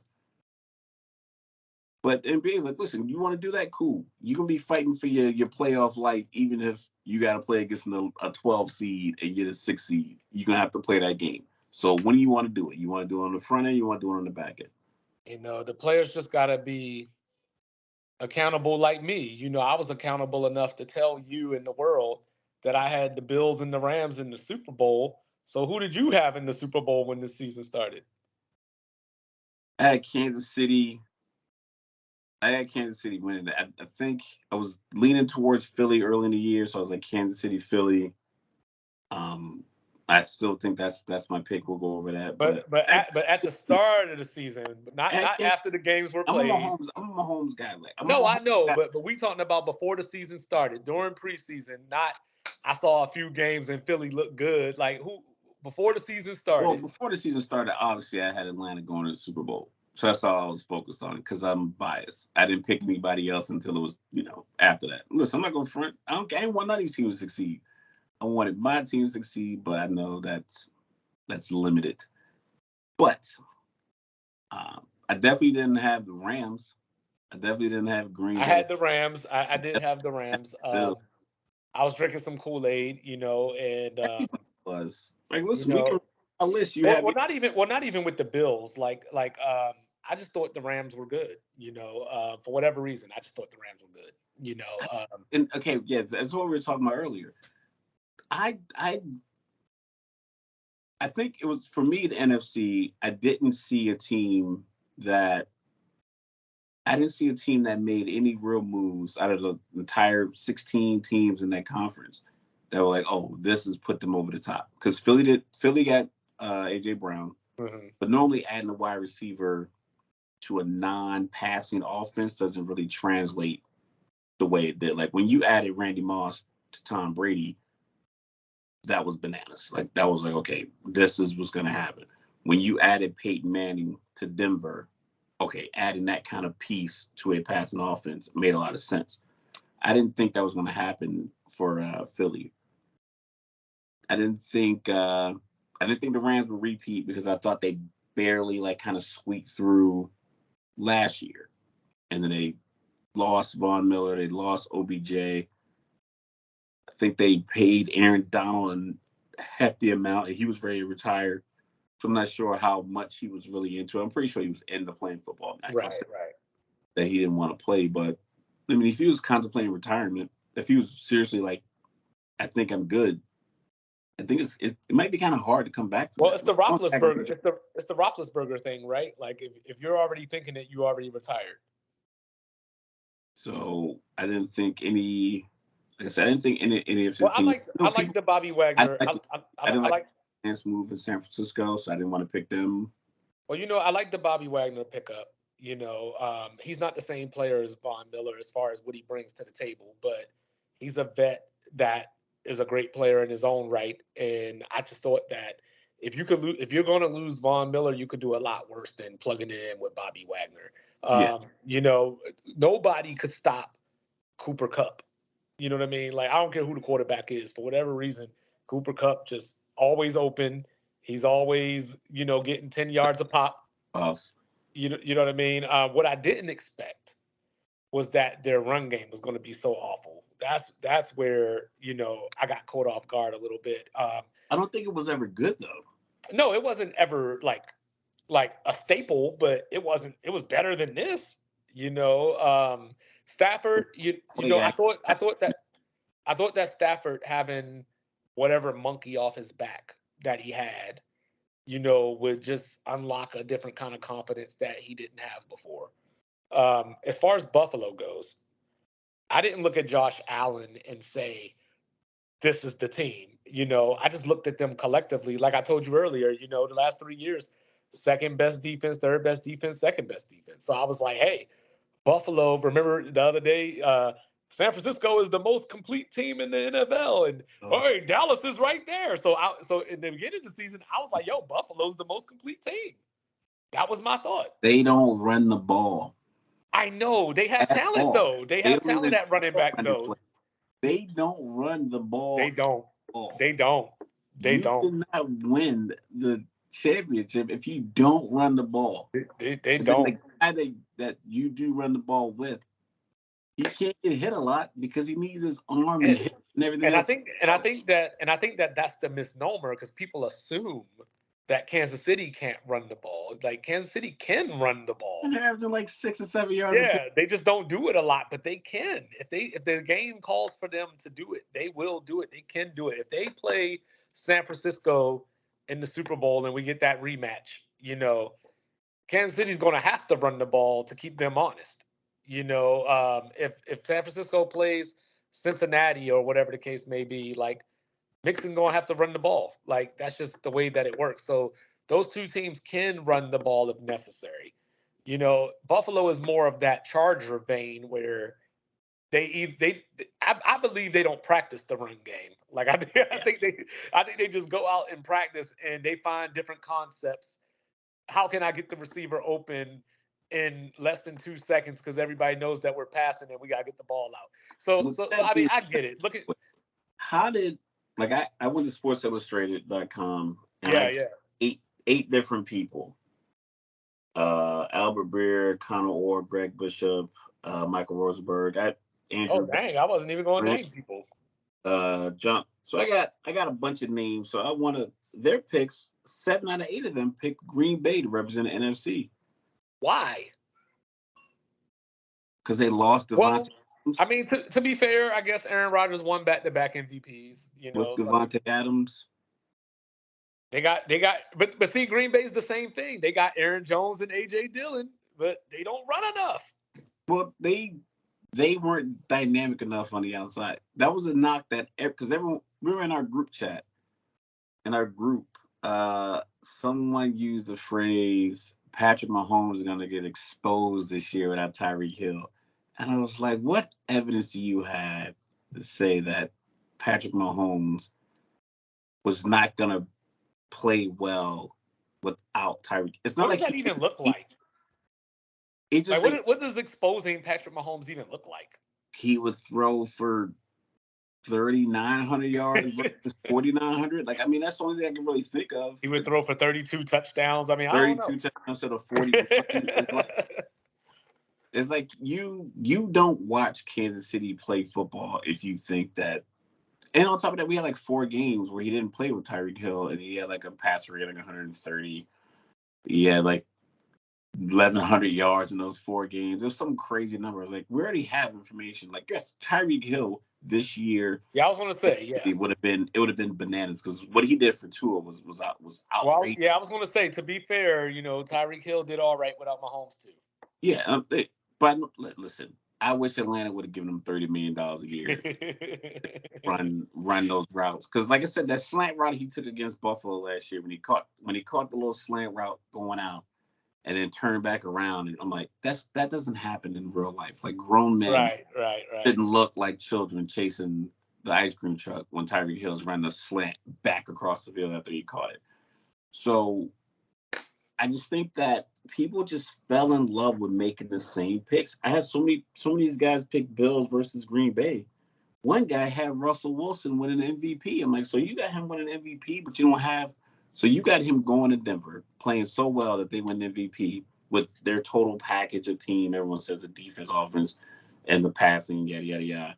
Right. But they don't beat Buffalo, who doesn't run the ball at all. There was definitely a lot of either Denver or the Chargers are going to win the AFC West. There was a lot of that. Patrick Mahomes hasn't lost an AFC West game on the road his entire career. And everybody, I don't know what it is. Here, Denver was going to beat them. I don't know what it is, but like people seem every year, I feel like a weird amount of people pick the Ravens to win the Super Bowl or go to the Super Bowl too. And had a couple. I don't have no reason to ever believe. I mean, don't get me wrong. Like, you heard me say what I said about the Ravens the other day, but I never really ever think that the Ravens are going to win the Super Bowl. No. So I went to ESPN. I didn't name names. I didn't have any names, but I went to ESPN, and they took 32 commentators. I know some of them are like David Pollack. Kimberly Martin was on there. I remember her name. So it was just like a little mixture of people. And out of the 32 commentators that they chose to do this, 21 picked Buffalo to go to the Super Bowl. 21. 18 of that 21 chose Buffalo to win the Super Bowl, of course, with Josh Allen as the Super Bowl MVP. So I was thinking about this, right? I was looking at it, and I said, okay.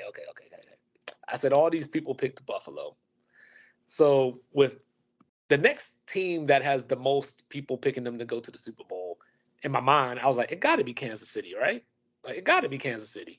It was Green Bay. Oh, you got Green Bay? It was Green Bay. They picked Green Bay 10 times to go to, or 10 people picked Green Bay to go to the Super Bowl. But this is the weird part. So you picked Green Bay to go to the Super Bowl, which was already stupid to begin with. And hey, I picked the Rams, so I'm stupid too. But you were stupid for picking Green Bay. But y'all didn't even have, as Skip Bayless would say, you didn't even have the conviction because only 2 of you picked Green Bay to win it. So 10 of y'all picked them to get there. Only 2 picked them to win. So when did Buffalo become this juggernaut? I told you why. I told you. Kansas City was the boogeyman. But the boogeyman didn't go anywhere. Literally, I think that most of us that picked Buffalo literally thought that Kansas City is the only team that's going to get in Buffalo's way. That's what we probably thought. At least that's what I thought. Like, I thought Buffalo was going to beat everybody else in the AFC, except for Kansas City. I literally thought that. I was wrong, obviously, but that's what I thought. Yeah, I'm man enough to admit when I'm wrong. Yeah, and a lot of people were wrong. They did a poll, and their top 5: Bills, Chargers, Tampa Bay, Green Bay, and tied for 5th, Colts, KC, and Philly. See, what I did know is that I wasn't going to pick Tampa Bay. I did know that, But I wouldn't have picked Tampa Bay for the same reason I wouldn't have picked Green Bay. You got an older quarterback, less targets, because Godwin didn't start off the year because I think he tore his ACL late, like November, December. Yeah, he played week 1 against Dallas, and then he got hurt again, and so he missed a few more games. And then you had the coaching changes. Yeah, but Mike Evans got his 1,000 yards. That's a thing. So not Julio, but we'll let that for another day. Well, I was looking to see the teams that are left in the playoffs right now, the 4 teams that are left. So I told you about Buffalo already.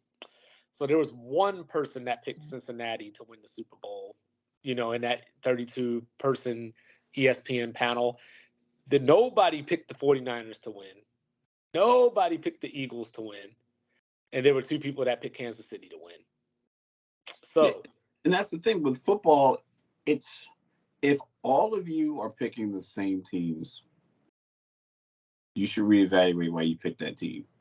Because who picked. I want to know the person who went to FanDuel and bet Rams versus Bengals in the Super Bowl. Right. I don't think that conversation occurred at all. Maybe it was the mattress dude. I don't know. Probably. I know he just dropped like $2 million on Dallas.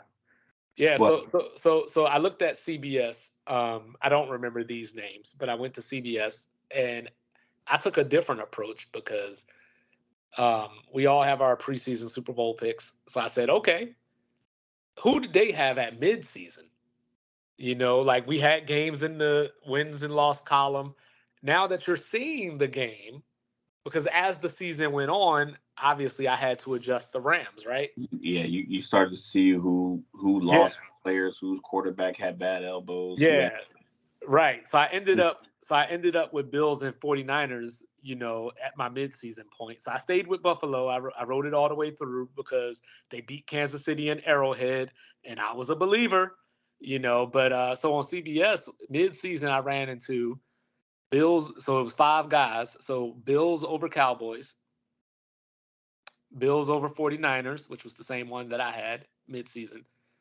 Eagles over the Chiefs. So that's still alive.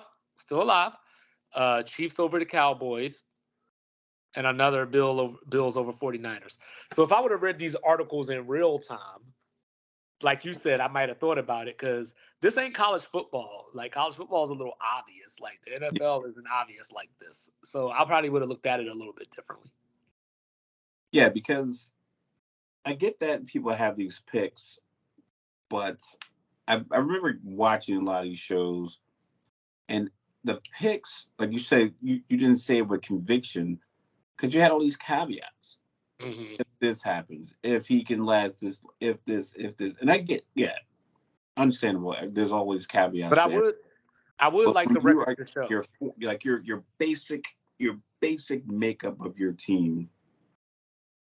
I didn't see Green Bay in the Super Bowl. I didn't see Tampa Bay in the Super Bowl. Their quarterbacks are 38, 39, and 45, 44, 45. That's when they and they lost key players. I didn't see Buffalo because I just think that they just ran. Josh Allen's usage rate was too much. Okay. And the Chargers, because I just think that Brandon Staley I think he goes for it. I think he loses you games. I felt like he was going to lose a couple of games going forward on 4th down too much. Every game against Kansas City, he always tries to out 4th down them instead of just like, you know what, take these 3 points. Go 10-7. I do want the record to show, though, that I did pick the Rams to win the Super Bowl last year. You did? Yeah, preseason. Even all our Stafford talk we had in the group.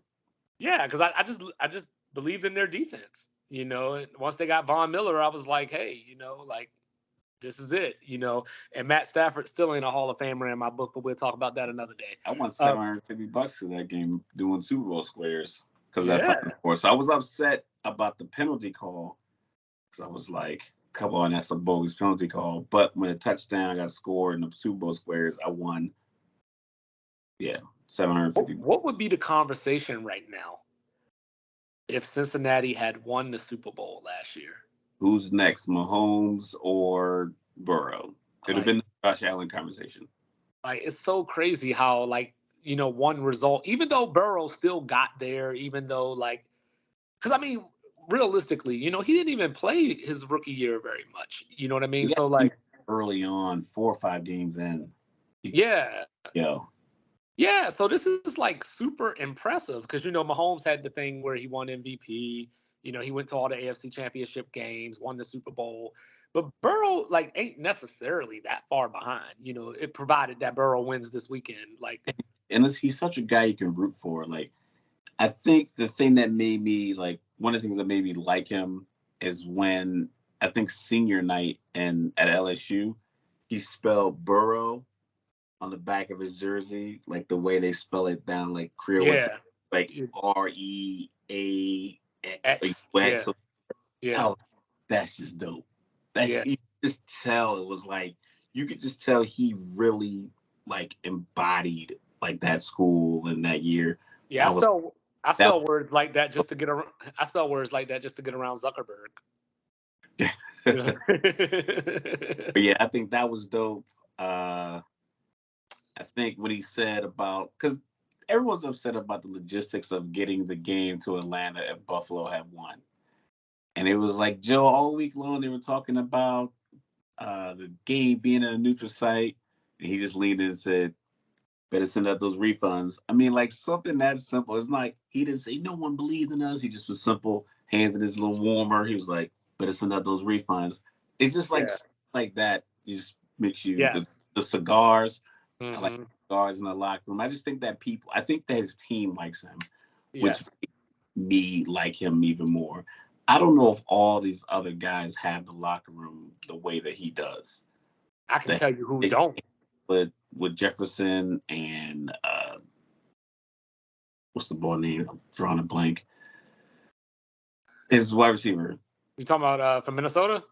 No, yeah, his handshake with Chase. Yeah, him and Chase and their handshake. It was like yeah. It was like a video. It was like a video they did of them in the championship game, like coming out of the tunnel and the handshakes. And I saw a video, somebody posted and said, yo, if this isn't a new NCAA intro video, I don't know what is. It's just something about like it just has like real credible, tangible charisma that, you know, people galvanize around. So like I said, I want Patrick Mahomes to win. I like him, but with the bad ankle, you know, work out, but we'll do it later. Just so America has it clear, you don't want Brock Purdy to win. Listen, Brock Purdy's already locked up. He's good to go. Trey Lance will be in Tennessee or in Tampa Bay or something next year. They'll make a deal. I don't dislike Brock Purdy. I just want you to earn your acclaim, especially from people who are in these environments. These writers that say, I've worked for the Dallas Daily News since 1988, or I've worked in Cleveland since this year. So you have all this information, all these years of being on the road with these teams and these players and coaches and doing these interviews. And it seems like every year you guys fall for the cheese and just go all in, just trying to be the first one to say, I told you he was going to be great. When there's like great players performing at a high level, and it's like, what about them? So it's not like I said, I don't have a knock on Brock Purdy. I just think that his star is a little too high. Jalen Hurts going to shut that down this weekend. All I know is to start the 2023-2024 NFL season, I'm deleting everybody off of all my platforms that picked the Cowboys to go to the Super Bowl. That's all I know. We done with the Cowboys going to the Super Bowl. Like, it's one of those Well, things. obviously because they lost. I think the Cowboys are a good team. I think they're a good team I don't every think they're a Super Bowl year. team. I think people dislike the fact that you select them for the Super Bowl because that means you're supporting the fans who are, I won't use obnoxious because it's dismissive. They are zealous. Because I went to an NFL draft when it was here in Philly, and it was a guy next to me. We were in the row, and I was watching him run back and forth, Cowboys fan. So we're in Philly. He's loud and chopping it up, which is what you expect. I looked at his arm. I saw the Dallas Star, and I saw a Super Bowl champion, and then I saw the year, and I was like, come here. Called him over. It was the Super Bowl that had just passed that Philly had won, like Super Bowl 51 or something like that. I'm like, you got that tattooed on you? He's like, listen, man, we were feeling good. I think they had a good run that year. I think they were at double-digit wins. They were one of the first teams to get the double-digit wins. He's like, man, I just was feeling it. So I sat down and got the tattoo. And it's like I think that's the reason why people don't like the Dallas Cowboys to the Super Bowl talk, because you have fans who get it tatted on themselves mid-season. Not Just everybody. get the old ones. If you're a Cowboys fan, just get the old ones that are already locked in. Like, hey, we got these Super Bowls. I think they got 5 overall as a franchise. Mm-hmm. Just get those. And then people can be like, ugh. But it's like, yes, I'm going to get another one when we win another one. I mean, and if it never happens, at least you have the 5 you actually have, and not a huge tattoo that I saw from 20 feet away. Not everybody can be Jason Terry, Oh, I was thinking as I was talking, I was thinking about that tattoo. Yeah, my finals MVP that didn't get it because his name ain't Dirk. But anyway, so I was looking at some of these lists, and it didn't stop there. It was like some of these, like, people were just reaching, like they want, like you said, they just wanted to kind of be right. So I saw Kansas City, can't push back, right? But then when I see Kansas City against New Orleans, I saw one of those too. I was like, hold up, man. Like, first of all, Jameis Winston got hurt this season. But even if Jameis Winston didn't get hurt this season, they were starting Jameis Winston this season. I don't know how you pick him to be a Super Bowl. Bro, if I see Jameis Winston in the Super Bowl, I hope we get it. I'm booking my flight to Antarctica. I'm going to the Super Bowl party. Crab legs. We're going to have a great time. I'm going to Antarctica because if he gets to the Super Bowl, then global warming then took over for real. Man, I'm going. Wherever Jameis, if this Super Bowl and Jameis Winston's in it, I don't care if he's a backup. We going. We eat this W. Yeah. Because that's prime time. Like, you need personalities. A lot of these guys have any personality. It's like, blah. Yeah, and then you need some crazy guys like Jameis in there. Yeah, you definitely do. And then, so one that I saw that, like, I was just like mind blown. And this is coming from the dude that picked the Rams to go to the Super Bowl. I saw the LA Super Bowl. I saw that. I think who had that? I think Shannon Sharp had that. They were trying to do the Subway Series in LA, and I said, I know y'all ain't getting away with that. Like, nobody truly believes that. You might want that, but nobody truly believes. Like, even if you do believe, like me, that the Rams were going to get there, there's no way I'm believing that you thought both LA teams were going to get there. That just sounds too good. Yeah. Like, as far as, like, personnel, you weren't far off. A healthy Chargers team had the personnel to make those plays. Defensively, that Bosa and Mack, and they have a good safety in the back end. I'm not sure if their linebacking core has anyone elite. Like, I don't want to be like, I mean, I think these guys are all elite athletes, but I don't think they have pro candidate linebackers. But I know at safety and on your 2 wins up front, you do. I think offensive line, they drafted a guy Slater. So they were big up front. I think Justin Herbert I think he's a good quarterback. Yeah, he is. I just think people want him. I think people want to look at his numbers and call them great But instead of everybody is always looking for who's next. like let him get his shot. I think it's we've been spoiled by quarterbacks because Mahomes came right out the gate. Garoppolo went back and forth with New England, but when he got healthy in San Francisco and they got their team together, he made a run. Joe Burrow made a run. Josh Allen's been, entertaining. I mean, the cannon, the running, the jumping over people, the personality. Buffalo is back. So I think we've been kind of Trevor Lawrence just kind of came along. So I think we've just been kind of spoiled with these quarterbacks. Well, so people want to pick the next guy. It goes back to our Luka conversation. Like we're just trained to try to be first to claim that we saw it. Like, Jason Tatum is Kobe. You know what I mean? Like for the last 2 years, the argument has been, is Tatum better than Brown? Like, this is just what we do. Like, like as sports fans. Basketball player, like physically, Jason Tatum is this current NBA era is the size player you want. 6'8", 6'9", long, can handle the ball, shoot, dribble, drive. That's the guy. Everyone wants that kind of guy, and I think people just want him to be better because they're looking like he can handle the ball like Kobe. Right. He's the same height as LeBron. He can switch on to Bam out of Bayou, but can also, defend Tyler Hero. Like they just. I think, like I said, I think people just want. Everybody wants the next great player, right? Because current ones are getting older. And let me clear that up. Let me clear that up. I'm not banging on Jason Tatum. I'm actually a Jason Tatum fan. He did play bad in the finals, but a lot of people play bad in their very first finals. So I'm not trying to bang on the dude. Yeah. I was just making an observation, but I want to know what's on your chest.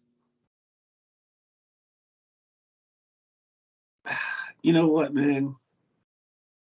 I'm still like,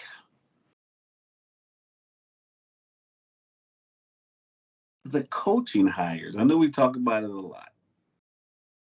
I'm just every single day, either you send me something or I just stumble upon it. But you sent me the message today that they were interviewing Mike Kafka in Indianapolis. And I'm like, how is it that offensive coordinator is the head coach? He calls the plays. This team wasn't like offensively dynamic. Not like Saquon Barkley went out there and had 1,700 yards, 12, 13 touchdowns, and Daniel Jones had 4,200 yards passing, 27, 28 touchdowns. They had regular numbers. What did you do? What did they see that I didn't see that says this guy's ready to be the head coach? You better off keeping Jeff Saturday. It bothers me when these guys have top talent on the team and they're just basically in the shadows of the head coaches calling all the shots, and then they get a job. I think Eric Bieniemy should stay in Kansas City because I think that's his best shot. Because as long as Patrick Mahomes is there, the two of you, no matter who it is, you can make that work as long as you keep Kelsey and those players. Eventually, all that's going to run out. But I'd rather run the well dry in Kansas City with Patrick Mahomes and Bieniemy. If I was Bieniemy, waiting on Andy Reid after he wins the Super Bowl, goes off in the sunset, versus going to a team like Houston or the Colts, whatever the case may be. So I understand that. But he should, if you're going to hire an offensive coordinator from any team in football, that should be your guy. Because he calls the plays. He designs the plays. He calls them. Yes, Mahomes miraculously executes the plays. But these other guys that are getting jobs, their players are just 3 yards in a cloud of dust and they're getting offensive jobs, or they're not even the guy calling the plays. They're the guy next to the guy that keeps the quarterback entertained, i.e. Nathaniel Hackett, and getting the job. And we saw how it worked out. It's like everyone's ignoring, like we have information that shows that this is not working when you don't hire the guy who doesn't come up with a game plan to then and be in charge of your entire game plan, all 3 phases. And then a lot of these guys, maybe they lobby to get some kind of GM role. Don't do that. But we have enough information to show that if you aren't the guy designing the game plan, what makes me think as an owner I'm going to hire you. Now you're going to be able to do all of this because you sat next to Bill Belichick for some years, or you sat in the room with Aaron Rodgers where he broke down what he did on film and you just absorbed that information. You didn't break it down for him. Because I can tell, because you would have known to call a timeout on 4th and 5 and come up with a better play instead of kicking a 64-yard field goal. I mean, like, stuff like that. Like, you would know that intrinsically if you weren't one of these offensive coordinators getting hired on because the team has success and you were just part of the staff. The same thing with the Buffalo, Ken Dorsey. Oh, he's going to be the next. How? What did they do with the run game? They had Hines, Cook, and Singletary. 3 dynamic, catch the ball out of the backfield backs, fast, return it, punts, kickoffs, whatever case may be. What was that game plan look like? Show me one play that Buffalo ran where they had both of those guys in the backfield. Show me the play where Diggs is not getting the ball. All right, we got this play. If Justin Jefferson wanted the ball in Minnesota, they're bringing him in the backfield. And a run a route from out of the backfield, get him a quick toss, get the ball in his hands, let him go. Odell Beckham Jr., when he was in Cleveland, they gave him the toss sweeps, they gave him the little touch passes. Same thing with Tyreek Hill, Antonio Brown when he's in Tampa Bay. Like, you design plays for the players that you have, and it looks like, okay, this person's actually putting work into this. Kellen Moore, what does he do? I had the over-under bet. Zeke's supposed to get 11.5 yards receiving, got 9. You can't get a check down. Like, you don't have you have nothing, all this space, 52.5 yards wide, and you're just throwing it to CeeDee Lamb. Just like, you have nothing. So when you become the head coach, you're Josh McDaniels. Just terrible. Because you're really not doing anything. You're just riding the coattails of a good coach and a great quarterback, and you're getting these jobs. So the Colts are my dad's favorite team, so I want them to make the right hire. So I'm just a little passionate about that because they butchered football operations for 36 months. Oh. That's just me. I'm back on that hiring thing because it's like, Houston. Why are you looking at anybody other than DeMeco Ryans? I don't even know why you putting out other reports. You just go ahead and tell his agent, listen, man, we got 5 years, $6 million a year. I don't know what else are you looking for. Houston has a good defense. Maybe he can hire one of these offensive coordinators or whatever, and maybe, but like, don't make me a head coach. This guy designs a defensive game plan. Kyle Shanahan's not a defensive coach; he's an offensive coach. Robert Saleh in New York, he was the defensive coordinator. He's making waves. He has to figure out what to do with Zach Wilson. So that's just my 2 cents. Like, these hires and these interviews, they've interviewed like 15 people. Come on, man, 15 people. You need 15 first dates. So that's just me. It's like, it's not a black coach thing. It's not too many white coaches. It's just, what are you seeing on film that says, I think this guy is our guy?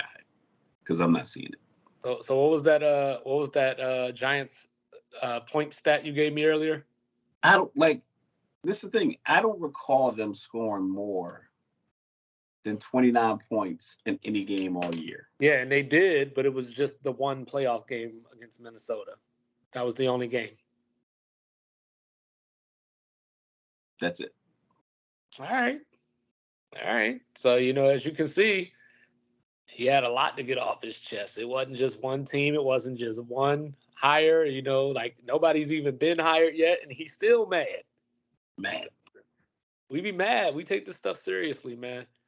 So what I want to get off my chest is the word overrated. Whew. People have bastardized this word. I hear it. Just like everything I hear nowadays is either overrated or woke. Those are like the 2 buzzwords that everybody says. They don't even say socialism no more, just overrated and woke. But anyway, everybody and everything cannot be overrated. Like, literally, I watch games all season. College football is my favorite sport. I watch this stuff all year long. Some team starts out 6-0, they done beat somebody 35-3, and then they go lose this week. They were overrated. Overrated because they lost a game. Nobody, there's only, in the season that we just had, Georgia was the only undefeated team. So is everybody overrated besides Georgia? Or if Georgia would have lost to TCU, would they have been overrated? I don't know the parameters and how this works. So if you spend all year telling me that Bama or Georgia is an all-time great team, and your team or my team or somebody's team loses to them, they weren't overrated. You can't be overrated if you lose to an all-time team. By your words. If you're 13-4 in the NFL, the talent is so evenly distributed throughout the league. Some teams make better decisions than others, but each team is somewhat generally in the same ballpark of talent, minus the Texans and the Bears, but you know what I mean. If you're 13-4 in the NFL, even the Cowboys, you are not overrated. It took too much for you to get there. Even with Minnesota, we bang on Minnesota, but they won 7 one-score games. That's not an overrated team. You could argue that's a good coach team. Maybe they're not great, but they made the right play at the right time. They are not overrated. They might have been, they lost to the Giants. Maybe they were overrated. But the point is, somebody said they were the greatest Minnesota team. Right. I don't think anyone was saying that. Right. If you are the fan of a sorry-ass team, like me being a fan of the Commanders, and we went on Monday Night Football and gave the Eagles their first loss of the season, don't call the Eagles overrated if your sorry-ass team beat them, because then you're devaluing your own win and showing that all you are is a sorry-ass team. You're just sorry. They're not overrated. You're just sorry. If you think that they're overrated because you beat them and it was their first loss of the season, you're just a sorry-ass team. So overrated, like I said, is the most overused term in sports. And if Jalen Hurts goes out there this weekend and plays what we would consider to be bad against the 49ers, while we just sat up here and tell you all the stats, we tell you what the 49ers do, how they don't let teams score in the fourth quarter, and Jalen Hurts doesn't score in the fourth quarter, do not tell me that Jalen Hurts is overrated. Because it doesn't make sense. It just doesn't. Finally, I done watch these teams like Golden State, whoever, and I hear they're overrated because of the era that they play in. They're overrated because of the competition or whatever the case may be. Look, everybody on that court gets paid.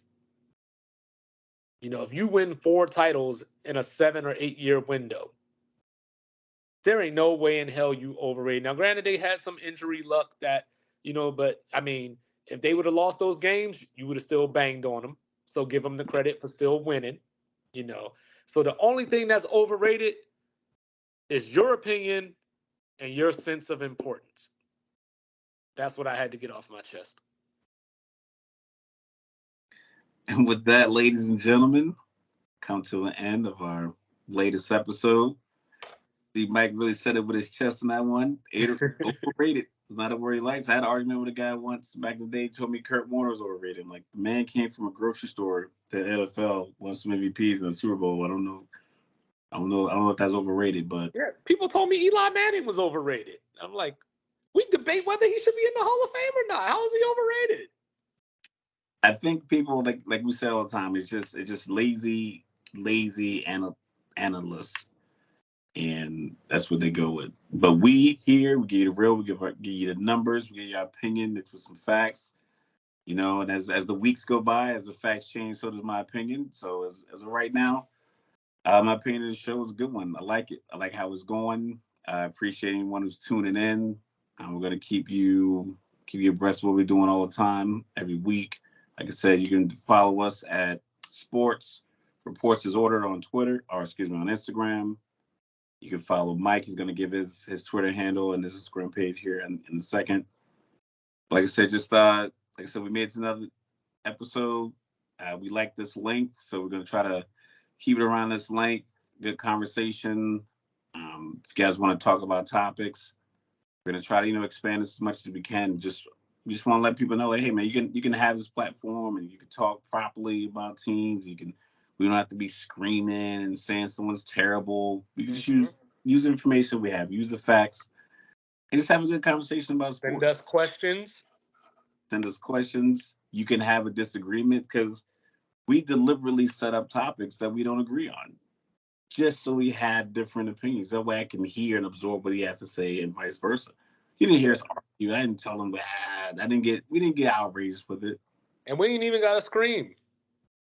We just gotta, I gotta use the facts to support my opinion, use the facts to support his.